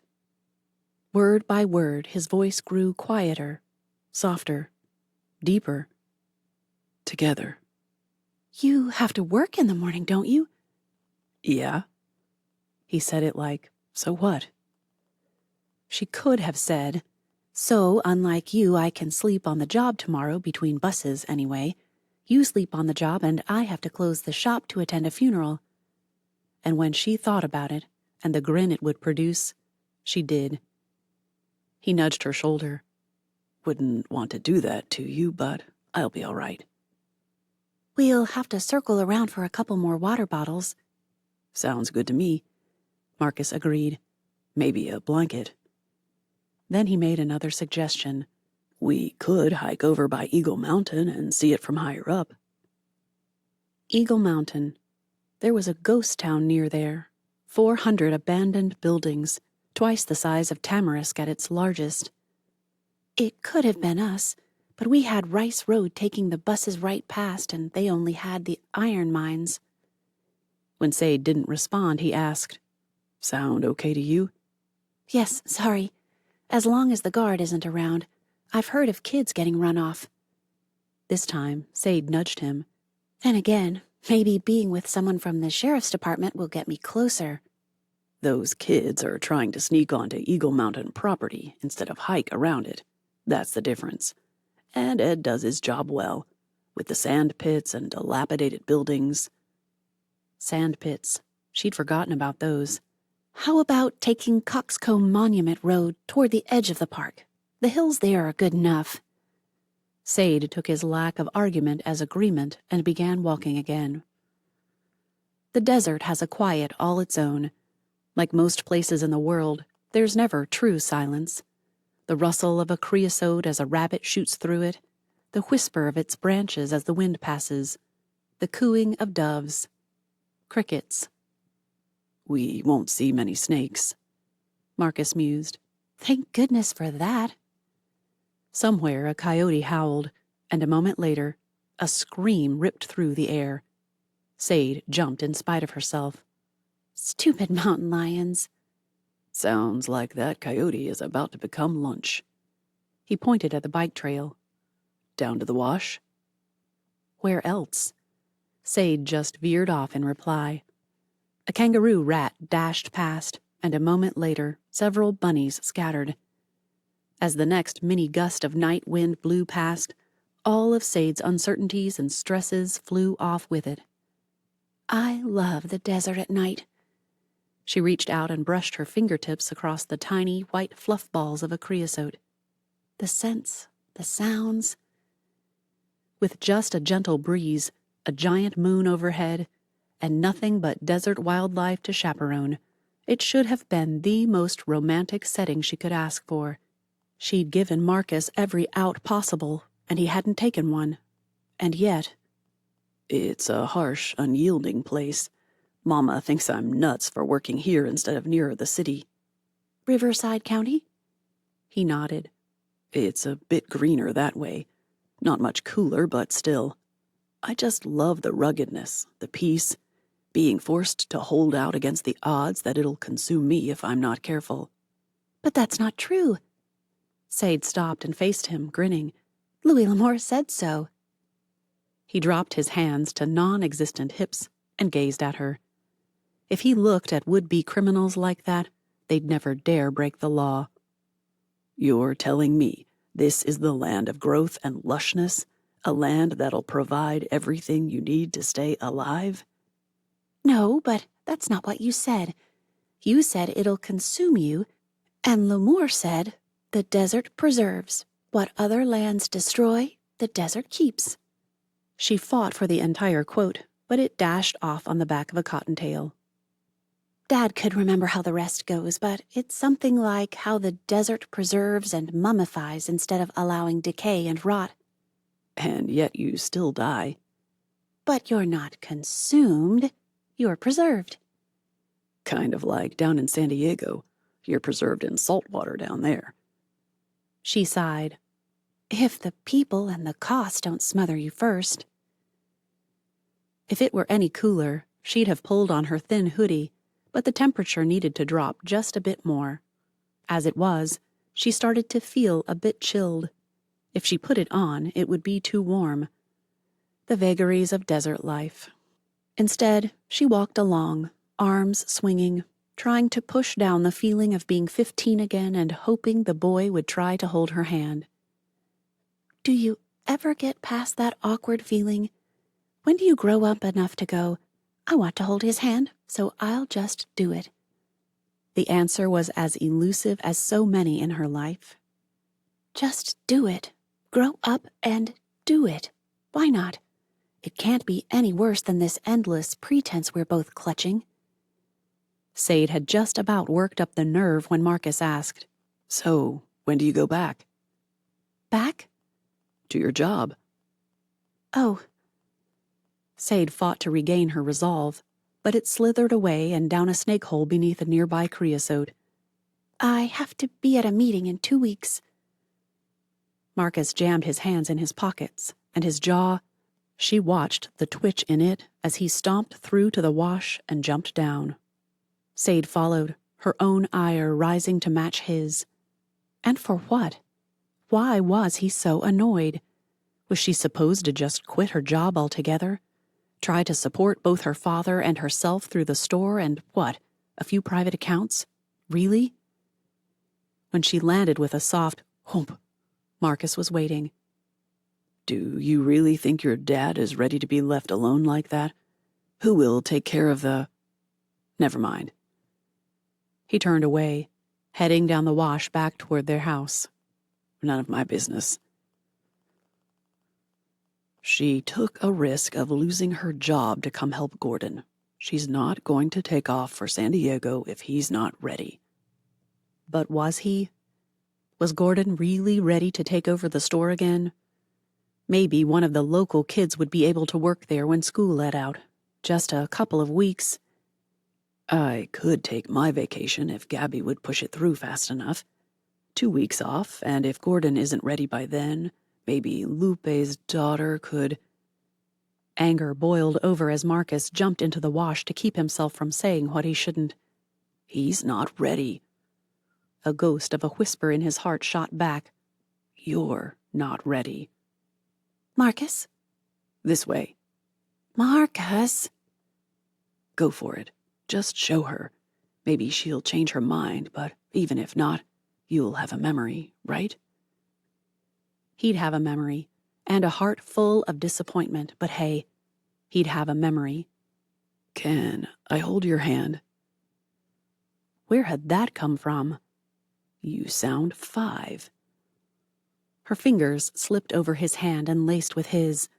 It was the awkwardest thing he'd ever felt, that palm resting atop his hand instead of pressed against his own. But it's a nice awkward. Why are you so angry? Angry? That hand squeezed his, and Marcus realized the flaw in her hand-holding style. He couldn't squeeze back. A sigh reached him half a second before Sadie said, Marcus, you're ready to bite my head off, and I don't even get why.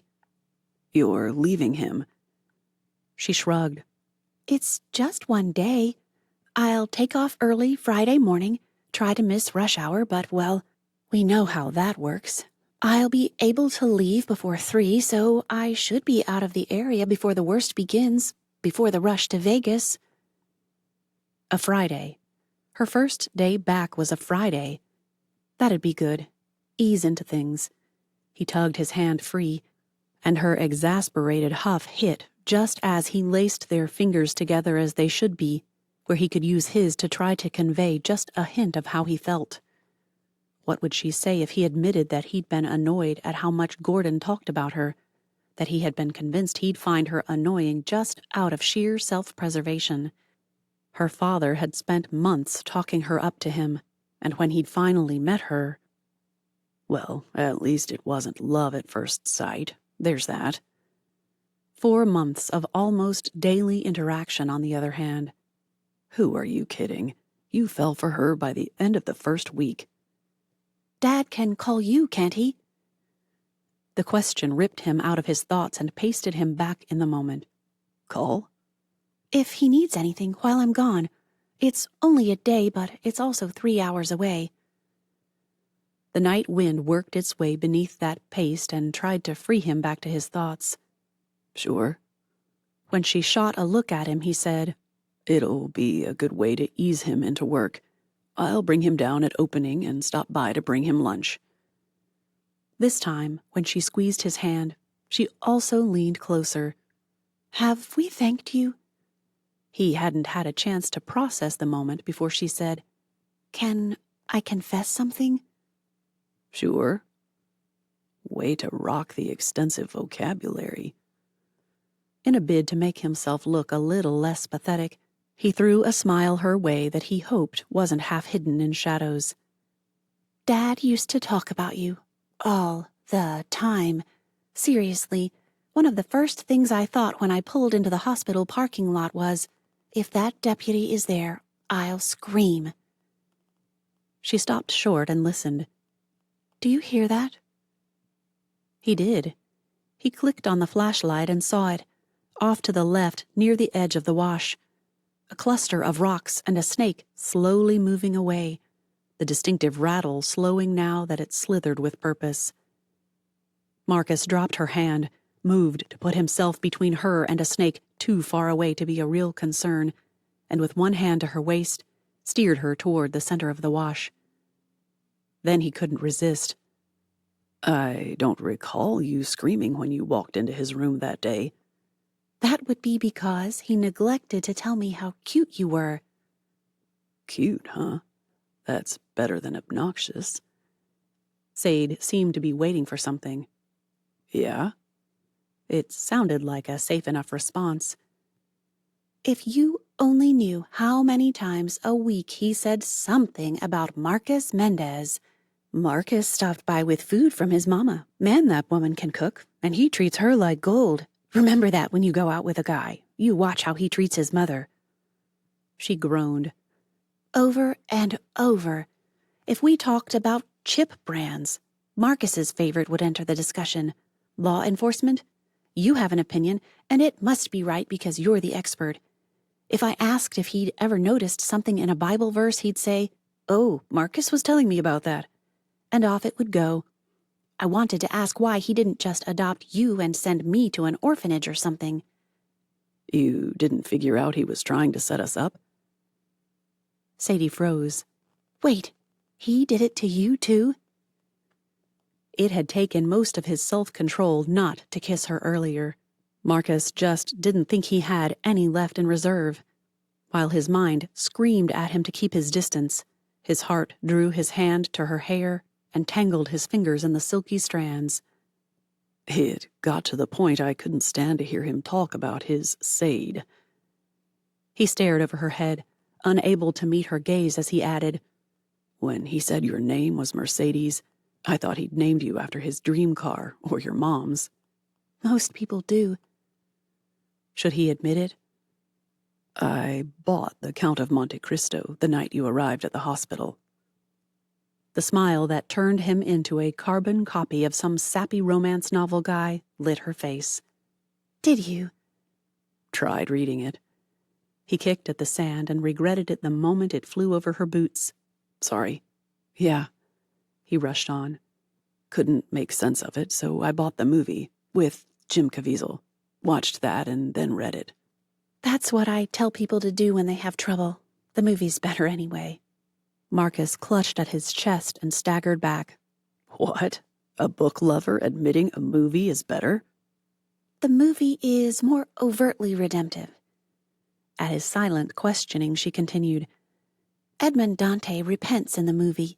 They take liberties, sure, but they show forgiveness and repentance. You don't get that in the book, or not as well.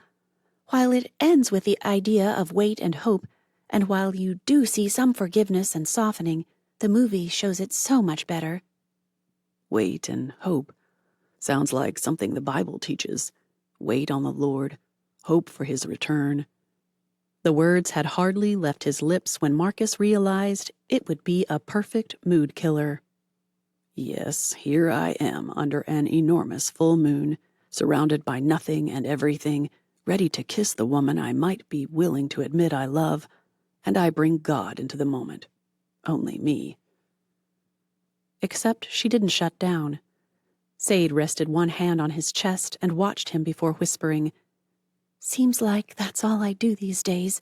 Wait, hope, pour out my hopes to the Lord. She glanced away and added in a strangled whisper, And wait and hope some more.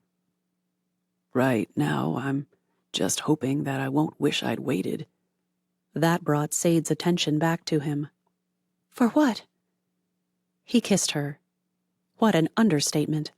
But trying to put that moment into coherent thought, impossible beyond those 3 simple words. He kissed her. Sadie turned away mid-kiss. Marcus's heart squeezed, but so did his hand when she grabbed it and tugged him alongside her. I wish I were a poet. Why is that? To himself he added, And why did you break it off if you still want me with you? To be able to put into words what just happened. She stopped, turned to face him. Unsatisfied, she rotated his body until the moon shone on his face. How is it that 2 minds refuse to meet, to connect in a meaningful way, until lips meet and forge a bridge? So she's not mad. Good. Marcus pulled her close again, touched, no, bridged, their lips again and murmured, That sounds like poetry to me. 8. With the speed and precision, or lack thereof, of a machine gun, Sade fired questions at Milton. What should they do about holidays? How much of the inventory should be added to the store website? That pathetic little thing she hadn't had much time to work on yet. What social media account should she focus on most? Facebook or Instagram? He threw back a question of his own. If you're looking at social media, why not TikTok? I'm disturbed you even know what it is, but no. I need one to start with, and I think it needs to be one of those 2. Milton pointed to the window. Don't forget to rotate that display every week. The bus drivers will start paying attention and pointing things out. They'll say, check out spines and leaves. Their stock rotates fast. Facebook or Instagram. Start there. It has a huge book community. And get comfortable in front of the camera. Highlight a book every day. Instead of her thumbs flying over her phone screen, Sade had her laptop out and typed as fast as he spoke. Gotcha. She'd been so focused on her next question that Sade missed him moving closer, close enough to lay a hand on her arm. What's wrong? Wrong? Milton just looked. That guy could do more with a look than an Italian mama could with food or Shakespeare could with words. A tear slid down her cheek and Milton wiped it away. What happened, Mercedes? We went out the night of the supermoon. You and Marcus? A grin formed. It's about time. That's what I thought. She pushed away from the counter, moved around him, and began straightening a perfectly straight table of books and gifts, themed around summer reads, of course. We walked, we talked, we kissed. She whirled to face him and ignored the arched eyebrows between the tiny wire rims of his glasses. Best kiss ever. He felt it, too. I know he did. We watched the lunar eclipse and didn't get home until the moon started to change to that rusty color. This time, a chuckle erupted. So that's why you were so tired and not grumpy that morning. Well, he sure is. He won't talk to me now. Just grunts. She slammed a book back down on the table and jabbed a finger at the window. Who does he think he is? He takes me out to do my favorite thing, more romantic than anything, ever. She choked back all the feelings she did not want to share with a guy she could have cared about if given half a chance. If not for jerkface Marcus. Instead of reassuring her that Marcus was probably busy with work, that he had to come to grips with realizing he'd shared feelings he hadn't meant to, and a few more of the things Sade had been trying to convince herself of for the past 3 days, he walked over to Atticus and held out a finger. Atticus inched along the shelf he'd been sitting on, away from Milton, and refused. Milton pushed back, moving the finger close to the bird's feet and trying to force the bird on. Gently still, but definitely trying to insist. Atticus wouldn't have any of it. Come on, pal. Let's talk. He thrust out his finger again, but Atticus flew across the room and landed on a Spines and Leaves shirt. Milton shrugged and walked away. Well, be that way then. You can just enjoy your own company. I have my books." To Sade he asked, "Hungry? I think I'll grab lunch before the buses arrive." Milton Coleridge, you can be a very strange man. The makeshift ramp they'd constructed to get Gordon in and out of the trailer wouldn't work long term, but the stubborn man insisted he wouldn't need it later, so why bother? A little steep, a lot rickety. Marcus felt certain going down the actual steps would be safer. "You got it?" "Yeah, think I should do this a couple times a day. That'll build strength faster than those stretchy things the therapist gave me." Once on the dirt drive, he shuffled, lifted the walker, and shuffled some more. Marcus got the door open and was ready to help with Gordon's legs, but the older man did just fine. Folding himself into Sade's Prius again, that would be even less fun with an audience. Gordon's chuckles proved him right. "Never thought I'd see the day when you were squished into one of these cars the size and shape of a Vienna sausages can." They'd made it to Rice Road before Gordon spoke again. "So, just how different is the store?"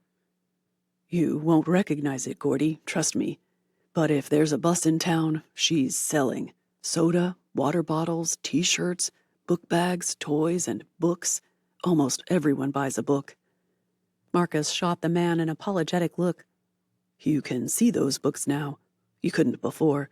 There's space to breathe and, well, like Milton put it, the bookstore now has margins." Until that last line, Marcus had felt Gordon's resistance. The man frowned, and Marcus tried to figure out why. "What's wrong?" "There are 2 buses there. Where are all the people?" "In the diner, on the patio, or in one of the stores." Odd how in such a short time expectations could change. Before, driving down the street could ensure you got cursed at a time or two by folks who forgot the road was originally intended for cars, not as an extra wide sidewalk. Now, Marcus pulled in behind the row of stores on their side of the street and parked behind his truck. He hurried to help Gordon out of the car and rushed to open the back door. "She's so excited, Gordy," Marcus said as he helped the man inside. "But she's nervous. They made a ton of changes and she's afraid you'll hate it. But you've made more since the changes started than you've made in the past 4 months combined. Give it a shot, okay?" "Why does everyone act like I'm opposed to progress?" At first, it seemed like Gordon might eat those words. He grew quieter with each step into the bustling shop. Customers stopped by the counter, passed over their $2, and grabbed whatever soda they wanted on their way through to the patio. Others wandered about. All made room for Gordon as he navigated the unfamiliar space, his walker forging the path for him. Milton stepped forward, hand outstretched. "Mr. Pierce, I'm thrilled to get to meet you before I go. Thank you for coming in. I hope I haven't overstepped." Clutching Milton's hand in a shake that Marcus knew could crunch bones, Gordon put a stop to that. "It's unfamiliar, I'll admit that, but it looks nice in here. Might need some paint." A chorus of, "No!" drown out that idea. One woman with a twinkle in her eye and wearing a t-shirt that read, "Book boyfriends don't break your heart much," leaned a bit close and murmured, "You'd overpower the wonderful paper and ink perfume in here. Just don't." When customers stepped up to the counter to purchase something other than drinks, Gordon kicked into gear. He shuffled around the counter and nodded for Sade to ring them up. "I can hand over drinks just fine." Where Marcus, Milton, and Sade all wanted to protest, the mostly senior group took it in stride, talking, laughing, commenting on this or that. Most folks pretended they didn't notice the slackness of Gordon's face on the left, but one guy asked how rehab was going, and standing off from the others, the guys swapped stroke stories as if war tales. Sade ate it up. "One more proof that you can go back soon." He'd tried to convince himself that weekends would be enough for a while, but Marcus knew better. "I want a family, like mine. A crazy house full of kids and a wife threatening to beat them all into next week if they don't get out from under her feet. Laughter from those same kids because they know she'll just kiss and tickle them to death instead. And he could see Sade doing it too. She's amazing, isn't she? Milton's tone held that note of wistful longing he recalled all too well. Marcus nodded. I feel sorry for Gordy. Why? Are you that stupid? Marcus tried to keep the question out of his tone as he said, Because he's gotten used to having someone around again. When she goes back to the city, he'll be lonely. She's just going for a meeting. She'll be back. He knows that. I guess you are stupid. Wouldn't have guessed it. Keeping his voice as low as possible, Marcus muttered, And when he's fine on his own, she'll be back in her apartment, back at her job, and far away from here. From me. She's not. Milton clamped his mouth shut, scrubbed his jaw for a moment, and adjusted his glasses before speaking. I think you should ask her when she plans to move back to San Diego for good. Maybe I don't want to know. Milton turned to him and said, The answer we seek often lies in that vast space betwixt knowledge and knowing. It was a game they played, the Pierces and people like Milton. Guess the quoter. Marcus shrugged and said, With a word like betwixt, I'm going to go with Shakespeare. A slow shake of his head, a smile. Coleridge, Milton, not Samuel. Since when did joy and despair hold hands? As the store slowly emptied, Dad took over the register, leaving Sade watching from the sidelines. In the corner by the window, Marcus continued to glower until she considered telling him to go home. She could get Dad back inside by herself. Except it might not be true, and they both knew it. Would he overdo it? Probably. In his position, Sade knew she would. Their gazes met, and if eyeballs could singe a person from across a room, his did. Heart sinking, she fled. I shouldn't have agreed to work from here, shouldn't have told Dad, should have left well enough alone. At that thought, she fled out the back door around the corner where a utility room created an L shape in the building. Privacy. Sade gulped in air and exhaled frustration and disappointment. I should have kept my distance. The squeak of the back door stilled her rapid breathing. Sade held her breath, waiting to see if Milton or... No, Marcus wouldn't follow. It would be Milton. The guy had intuition that so-called psychics could only dream of. Sadie? Marcus. A few crunches told her he'd stepped away from the building to peer out. Sadie? She whipped out her phone and flipped the camera to ensure she hadn't started crying, or that the 100-plus-degree heat hadn't already melted her face off. Yeah? It came out more strangled than she'd meant for it to. Even had she not heard each crunch of his boots on crusty sand, the extra heat radiating from him would have given him away. He couldn't be more than a couple of inches from her. Sade refused to look back. Her makeup might be intact, her face free of tears, but her distress still showed, her disappointment. What did I say? What did you say? Are you kidding me? I can feel it. You're ticked. Even more ticked than you were a minute ago. What did I do? She spun, her finger jabbing into him before she even had a chance to arrange incoherent thoughts into semi-coherent phrases. You kissed me. A smirk formed. Yeah, don't remember you complaining. Then you dissed me. Her eyes closed, and she strangled a groan. Did I seriously just say that? Are we writing a rap song? If this were 100 years ago, I'd rap your knuckles, then your head. So...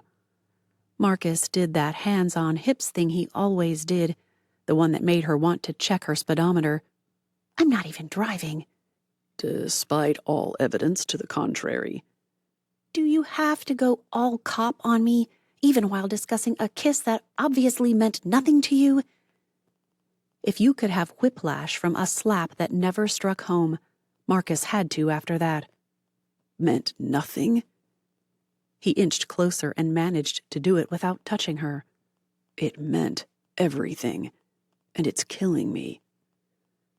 Sade ignored the everything that her heart tried to sing praises to Almighty God over and zeroed in on the second bit. Is killing, is present continuous, currently happening. She tried to meet his gaze, faltered, and turned around before he saw the tears that stung her eyes. Wrong tense. Probably wrong everything. No, that's right. Every time I look at you, I see your backside. Your tail. Your tail lights. As much as she hated herself for it, Sade couldn't help a couple of giggles. A glance over her shoulder meant to be a glare, but seeing genuine, was that anguish? He swallowed hard, and she knew. It was. Sade faced him again. What are you talking about? I didn't want to fall for you. I was ticked off at Gordy for constantly singing your praises, to be honest. But you weren't here for a week before I knew you'd break my heart. Stomp it. Scatter it in the wind. Why would I do that? Repressed emotion rumbled from him with the force of Old Faithful. Wrong park, Sade. You're leaving. Don't you get it? I can't go to San Diego County. I live here. I own a house. Here. My family is close to here. He bit back something else. More words caught in his throat, and she thought he'd bolt. Instead, he grabbed her and wrapped her in a bear hug. Self-preservation insisted she'd melt. Her heart asked what the problem was. I don't want you to leave. If you're going to be one of those controlling guys who doesn't let his wife go to the store without him escorting her, then just walk away now. Then his words fully registered. Sade leaned back and gazed at. Were those tears in his eyes? Marcus, I'm not going back to San Diego. Not to live. I'm packing my apartment and moving home until I can find my own place. Your stay? He shook his head. No, but your job. Doing remote work now. Just a meeting or two a month in the city. The whole company may shift to home working. As if he hadn't heard her, Marcus asked again. You're staying? I'm staying.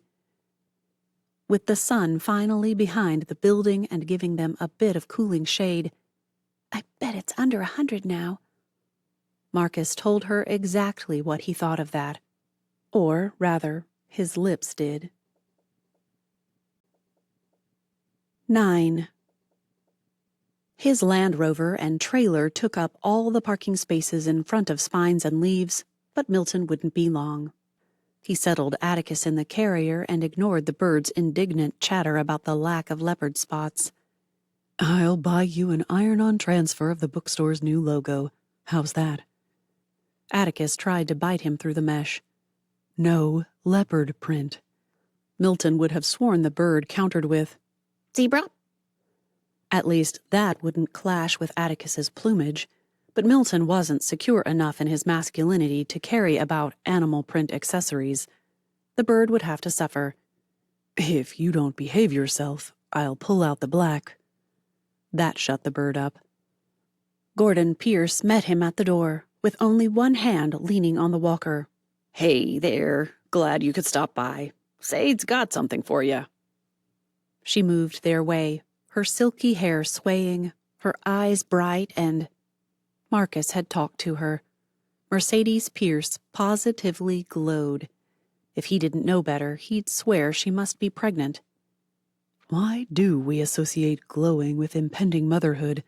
What about sleepless nights and no showers? When Mercedes wrapped her arms around him, squeezed him tight, and whispered, I can't thank you enough. Not for the store, not for Marcus. His suspicions were confirmed. She stepped back and passed him an envelope. We can't pay you for all you did. Frankly, I'd never even offer because I know we can't afford you. It truly was my pleasure. My favorite things, saving businesses and bookstores.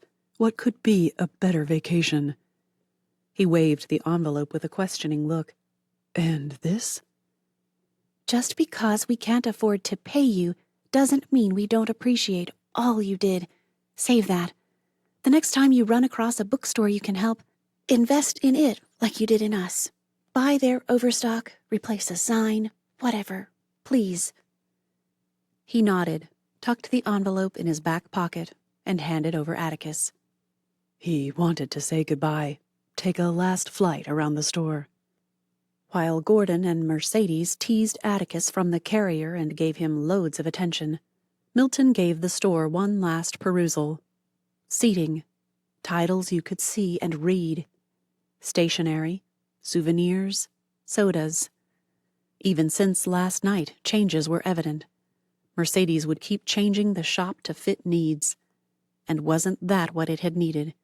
At the core, that had been the real problem. It had served its purpose once, but it hadn't adapted to changing times. Lord, thank you for this opportunity. Some might say there's nothing eternal about saving a business. Others might argue that my focus is all off. But this store provides shelter from the heat, income for your children, and a house for many books that offer encouragement to others. You are worthy of praise, even in the renewal of a desert bookstore. A glance over at the Pierces choked him up. He had to go. Now, before it became any harder. Well, if I can buy a soda, I'd better be on my way. With only 6 days to get to Delaware and get settled in. He called Atticus to him. Come on, boy, let's hit the road. Milton held out his finger from across the room and waited, but his eyes were on Mercedes. Mercedes had been caressing Atticus's head with her thumb. He sat there for one more stroke before taking off for Milton's landing strip. Milton winked at her. Sometimes all you need to do is let them come to you when they're ready. Sprite in his drink holder, Atticus on the over-the-seat perch, Rover running, Milton hugged Mercedes, held out a hand to Gordon, and wished them both the best of luck. If you have questions, email. I'm invested here now. I'll do what I can to help spines and leaves thrive. With that, he jogged around to the driver's door, climbed in, and released the emergency brake. Time for new adventures. In the middle of ringing up a stack of children's books she'd have to wrap next, no less, Sade's phone rang. She'd have ignored it, but Marcus's face next to the number was a bit too irresistible. She tapped speaker and said, Hey, Marcus, you're on speak. Sadie. Something in the way he said her name stopped her, froze her. Marcus, what is it? It's Milty. Milton. He doesn't like nicknames. She chuckled at the growl he gave her. You just missed him. He left about half. There's been an accident, Sade. Stupid car passing a semi. Her heart froze, dropped, shattered. Milton? It's bad, Sade. You need to come. He doesn't have anyone. But I need you to come then. The woman waiting for Sade to ring up her purchases held up one finger and hurried out to the patio. In less than a minute, Dad was at the till. The whole store shouted encouragement of prayers, good wishes, and good vibes, whatever that meant, and she was off. JFK Memorial? Yeah, I'll be here for a while. No fatalities, but it's bad. And with that, Marcus was gone. Probably shouldn't have called at all, but Sade was grateful. Songs Milton had sung when he thought she wasn't listening, or hummed when he knew she was, filled her mind and her car. The guy couldn't sing.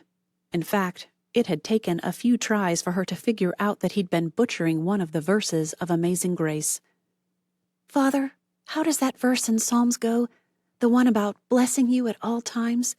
Praises of you always being on my lips or tongue or in my mouth? Yeah, it's that.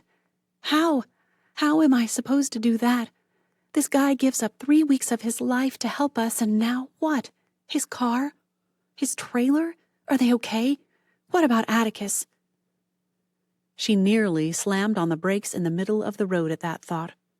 It took a moment, but she managed to find a place to pull over and did a quick search for reported accidents.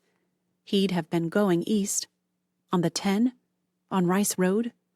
Her app told her of a 3-car accident near the junction of the 177 and the 62. Whipping her Prius around, Sade shot off, hoping there wouldn't be too many cars piled up, hoping she wouldn't have to walk miles to find Atticus and his carrier. After telling her car to send Marcus a text message, informing him she planned to come get the bird, Please, God, let Atticus be alive. Sade focused on the road, focused on breathing, focused on praying she'd made the right decision. She slowed as a short line of cars stretched out before her. They wouldn't be there long. Most would turn around any minute, surely. After a moment of hesitation, Sade made a U-turn and parked off the shoulder. Phone in hand, she jogged her way past car after car, all still running to save them from the relentless heat. That was one good thing about jogging in the heat of desert at midday. No snakes to bother you. Sweat pooled in places no one wants to feel it. It trickled down her temples, down the back of her neck, down her sides. Her shirt clung to her, and Sade knew her face probably dripped onto her shirt as well. A few people shouted at her as she passed, but Sade ignored them. When she reached the flares, her heart twisted, her gut clenched. She wanted to retch, would have if she'd had water to wash out her mouth. I might anyway. The semi sat jackknifed. A smaller SUV had been mangled enough that she couldn't imagine how anyone had survived it. No fatalities, he said. Does that count Atticus? Milton's SUV and trailer were both on the right side, an obvious flip from going off the road and into the sand. Probably trying to avoid that other SUV passing. Idiot. A highway patrolman appeared at about the same time she did, and he called out to her. Sade ignored him, running straight for Marcus, who stopped talking to a man with a towel to his head and stared. Sade, I thought... Atticus. Have you seen Atticus? He was on a perch on the seat. Marcus still stared. Can I look, please? He's all Milton has, except some batty aunt up in Maine. Marcus waved her off and went back to the man with the towel. Probably the truck driver. That SUV driver has to be seriously injured.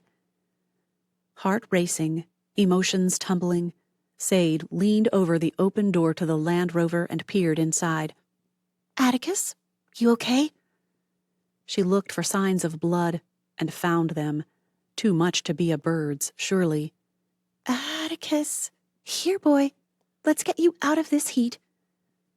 Nothing. The empty carrier had been flung against the window. Sade wriggled and struggled to grab it, scratching herself on broken bits of tempered glass. Something sticky coated everything.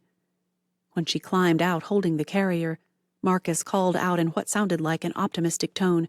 Find him? No. Sade choked back a sob. Not even a feather. Is that good? She walked all around the car, looking for any sign of the bird. Wouldn't he be? Or would have been. If he'd been flung against the windshield, he could have been stunned, but then she'd have found him, probably dead in this heat. Where are you? All around the truck, under the wheel wells, anywhere there was shade, Sade looked. Found nothing. Atticus, come here, boy. Let's go find Milton. Come on. Come on. The faint hint of a chatter reached her. Atticus? A bird out in the creosote? Her shoes on sand with a healthy dose of wishful thinking? Determination overruled sense. Sade started to call out and ask permission to climb down into the rover, but she changed her mind. Bad idea. Very, very bad idea. He'd say no. He'd have to. And she'd do it anyway. At least this way he could yell at her without losing face with the others. wish I'd worn long sleeves today. Because that's what desert rats did at the end of May. Wore long sleeves to work in a store with an evaporative cooler instead of air conditioning, of course. Not only sharp, but the glass was also hot as she wriggled into the cab and landed on the squarish chunks.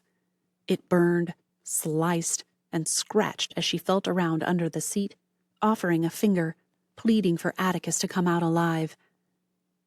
At the back, under the back seat, nearly in the cargo space, her index finger touched a sticky, soft something.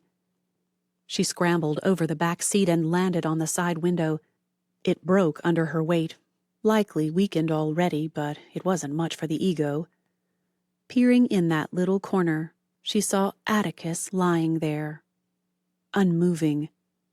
No, it's too hot, no. As gently as possible, Sade scooped up the little guy and fought her way out of the rover.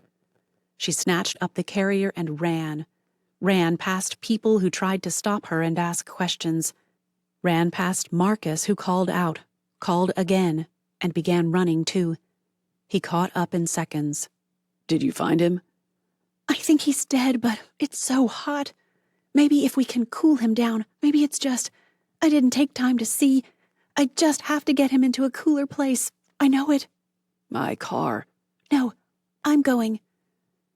Every bit of her wanted to stop, to kiss him, to beg him to hold her and tell her all would be well, but she didn't. Sade ran back to her car, started it, and blasted the AC. Holding Atticus in one hand, she unscrewed the cap of her water bottle and poured a little into the tray of her console. Bit by bit, she wiped it over the bird's body, demanding Atticus breathe. I can't even tell, boy.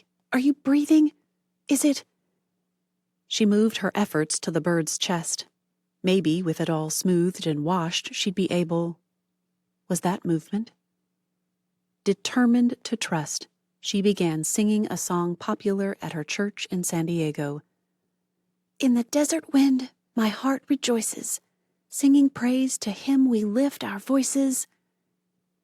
One dip at a time, she washed the sticky, half-dried Sprite from the bird's body, but Atticus didn't open his eyes. Twice more, she was sure she saw the little chest rise and fall, and at that, she decided to put him in his carrier and get him to Milton. Maybe it would help Milton to have something to think about. Or maybe she could take him to a vet first. A vet. Yes, we're getting you to a bird doctor. Stat. 10. With Milton propped up in his recliner, doing his best to help the Delaware company avoid a takeover, Marcus tore lettuce leaves into burger-sized pieces and set them on plates. Gordy and Sadie would arrive soon. And there they were. 3 weeks into convalescence, and Milton could hobble about a bit with his crutches and the walking boot he wasn't supposed to actually walk on yet. Sade's here. Milton's calm, firm voice carried in from the living room. I have another meeting, so we'll have to wrap this up. If you're not willing to cut spending in these 3 areas, you should consider countering their offer and taking it. This is the only way to save the company. The man on the other end of the video call had a whine to his tone as he insisted that Milton would say differently if he had just come as promised.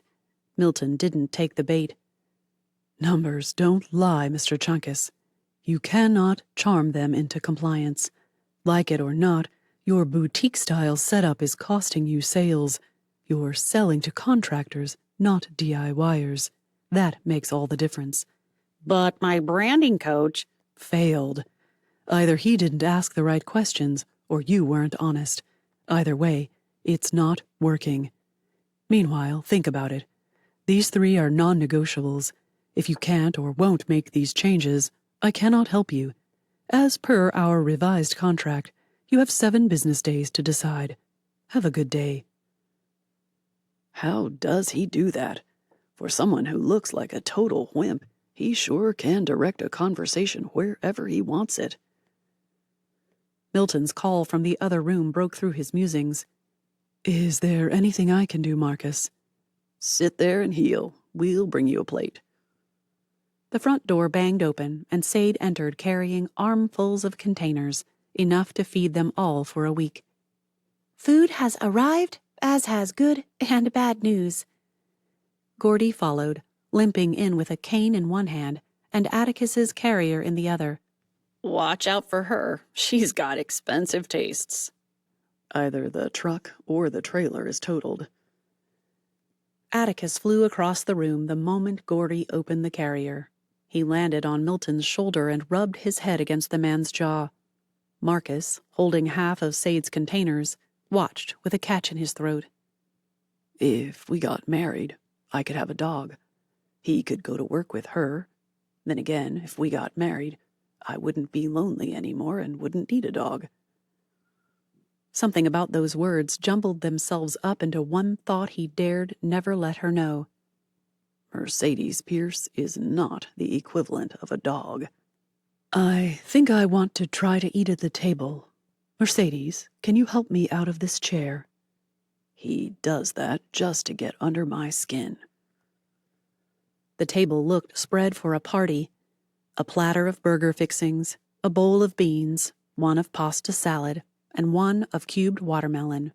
A square dish with steamed corn cobs and another of grilled buns covered with a kitchen towel completed a feast as far as he was concerned. Glasses of iced tea, lemon for Sade and Gordy. Gross. Unsweetened for Milton. Double gross. Lightly sweetened for him. Perfection. Milton prayed over the food upon request, and Sade pounced the moment Amen left his lips. How'd the meeting go? Are they going to listen? No. I'll get an email informing me they've decided to go another direction before morning. The only thing worse than slowly bleeding money is cutting open that wound and letting it bleed faster. He spread mayo onto his bun, making Marcus want to retch. But that leaves me free until my August job in Minneapolis. I'm thinking about going up that way as soon as the doctor gets me out of this cast. As if he hadn't said it a dozen or more times, he turned to Marcus. You will kick me out. The second I'm tired of having you around, yes. Marcus grinned. What's your next business? A medical supply manufacturer. I've done the preliminary work already. It won't be difficult to restructure a few things. They want to keep from getting swallowed up by bigger companies, so they just need to become more competitive on their pricing.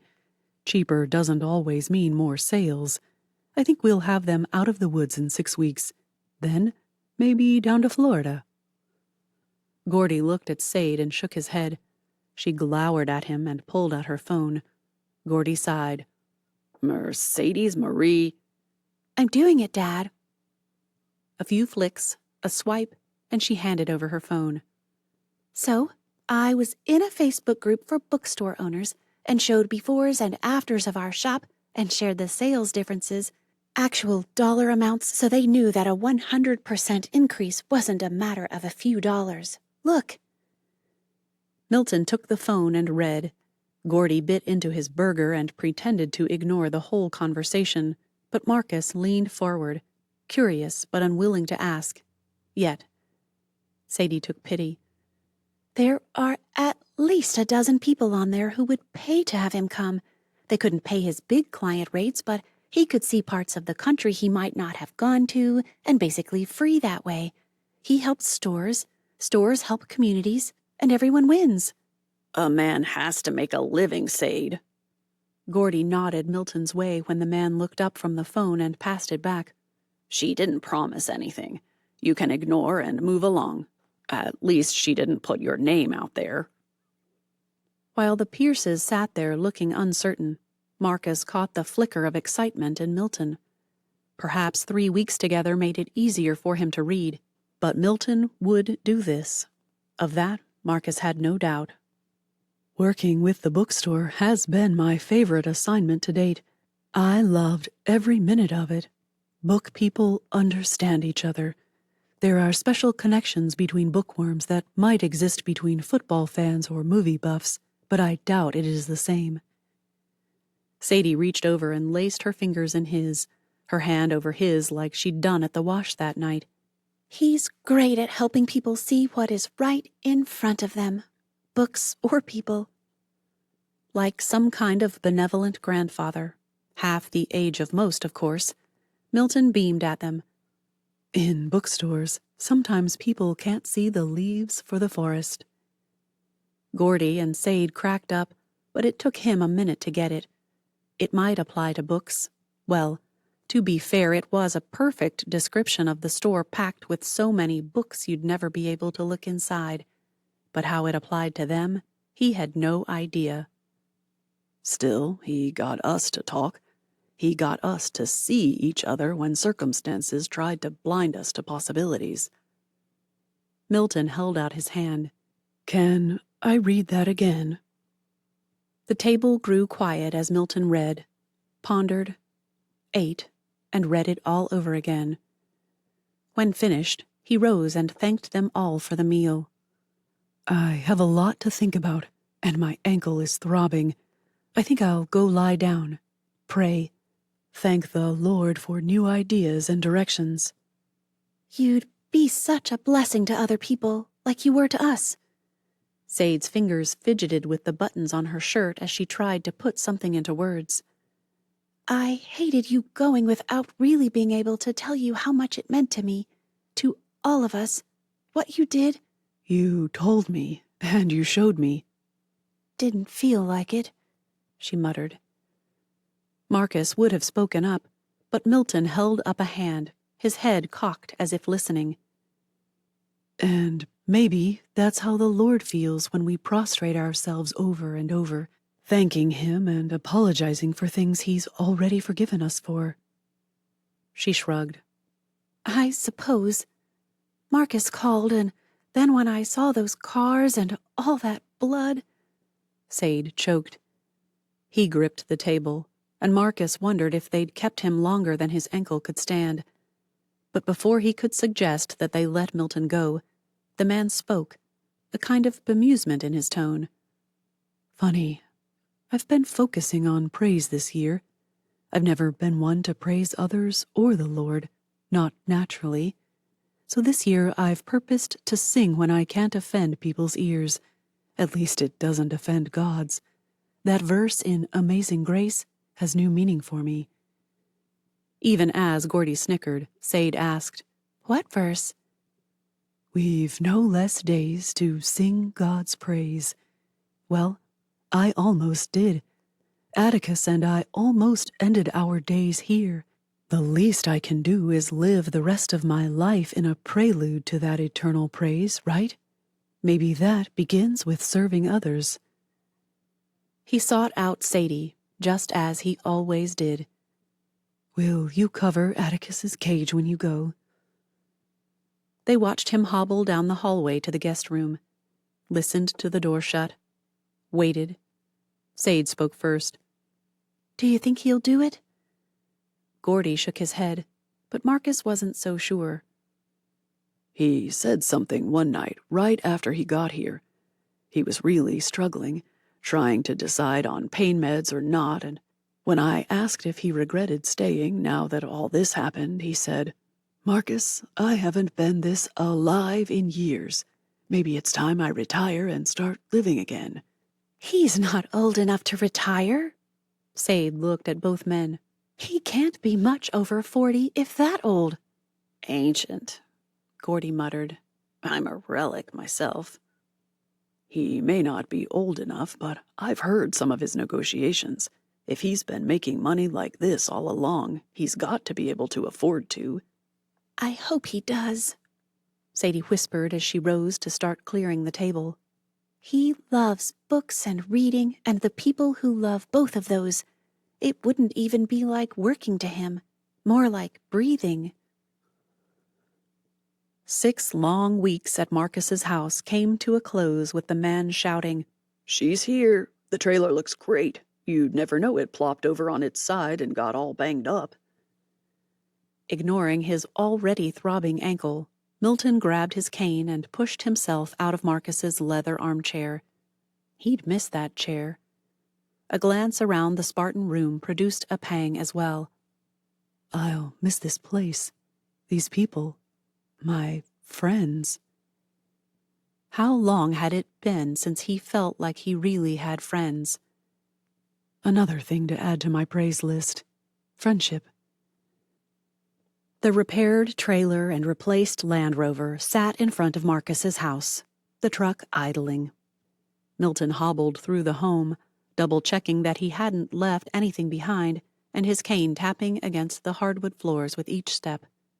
Looks like I'm good to go. Marcus asked how the ankle was feeling, and Milton assured him it would be all right. If it had been my right foot. Now you can say you're permanently on pins and needles. That's a new one. Milton sighed and asked, Where's Mercedes? Probably making sure Atticus has all the treats he could possibly hope for. She tried to convince me that he needed a bubble-wrapped hamster ball for safety. I told her to stuff it. Milton sighed. I'd put him in something, but there just isn't anything safer than the chance to fly out if I have time to. He winced and choked back emotion that he didn't want to show. I forgot to roll down the window when I saw that car coming. I knew better and... You have less time than you think usually. It feels like there's time to process, but there really isn't. The two men locked gazes and nodded. Last night, Milton began, you asked me a question. I did? You're already getting nervous. Don't hold back, Marcus. Let it fly. Milton focused on what he'd spent the whole night trying to find. You asked me how you could know you really were in love. You called it pre-proposal jitters.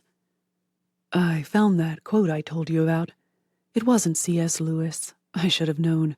It was Dr. Seuss. You know you're in love when you can't fall asleep because reality is finally better than your dreams. That dreams threw me. I always associate dreams with Lewis.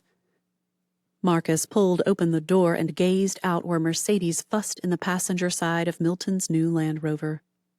Then I've definitely been in love for months now.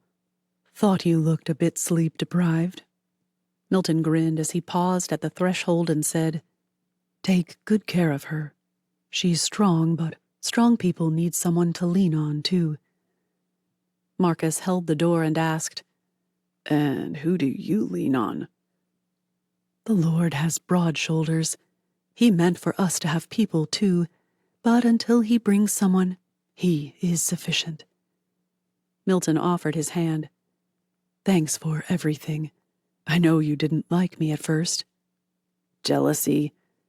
Marcus probably felt as sheepish as he looked.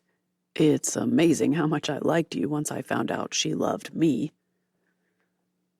For the second time in 2 months, Milton sat in his Rover, Atticus on the seat perch, the Pierces waving, this time Marcus waving too.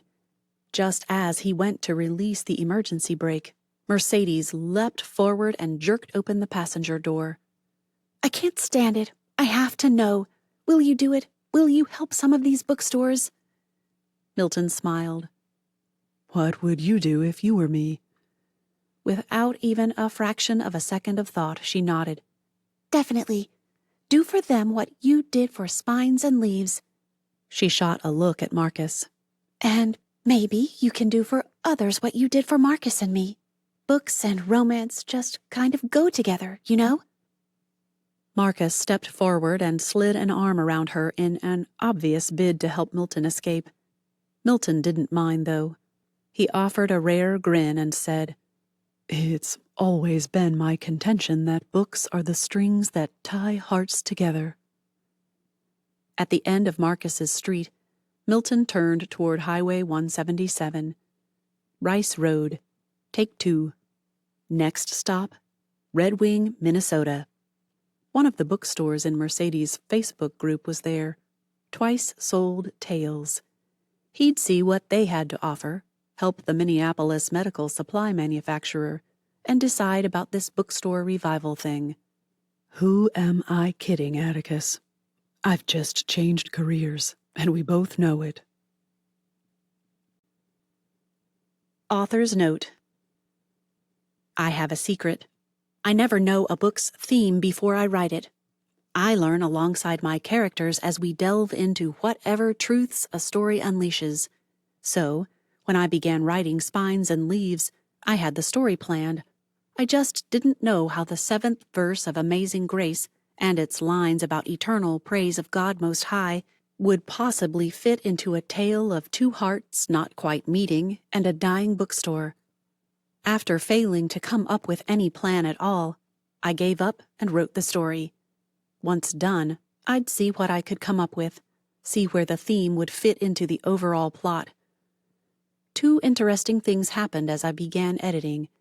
First, I noticed that praise had appeared without me even realizing it. I'd find a line here or one there with a few short words of praise-filled encouragement. Additionally, I'd asked my editor to note any places where praise naturally fit. She found several, but the best place was at the end when Milton joked about how he had almost had less days to sing God's praise here on earth. Yes, it should be fewer, but work with me here. Now, those who heard him singing might consider that to be a blessing. In my mind, he really has a painfully awful voice. But God, to whom all glory and praise belong, would have heard them as a sweet offering. And isn't that all that matters? Here on earth, every day, we have one less day here to sing God's praise. But someday, eternity will wipe the countdown of time away forever. If that's not something to praise Him for, I don't know what is. Book list. Claude McKay's Travels with a Donkey in the Cevennes by Robert Louis Stevenson. The Count of Monte Cristo by Alexander Dumas. Dracula by Bram Stoker. Found Treasure by Grace Livingston Hill. The Girl of the Limberlost by Jean Stratton Porter. The Hobbit by J.R.R. Tolkien. Home to Harlem by Claude McKay. I Capture the Castle by Dodie Smith. Miranda by Grace Livingston Hill. Patty Blossom by Carolyn Wells. Patty Fairfield by Carolyn Wells. The Phantom Toll Booth by Norton Juster. The Railway Children by E. Nesbit. Rosemary by Josephine Lawrence. Twilight by Stephanie Meyer. The Vanishing American by Zane Grey. The End. This is Krista Del Sorbo. We hope you have enjoyed this production of Spines and Leaves, a Bookstrings Novella by Shatona Havig. No part of this production may be used to train artificial intelligence of any kind or in any way. Thank you for listening.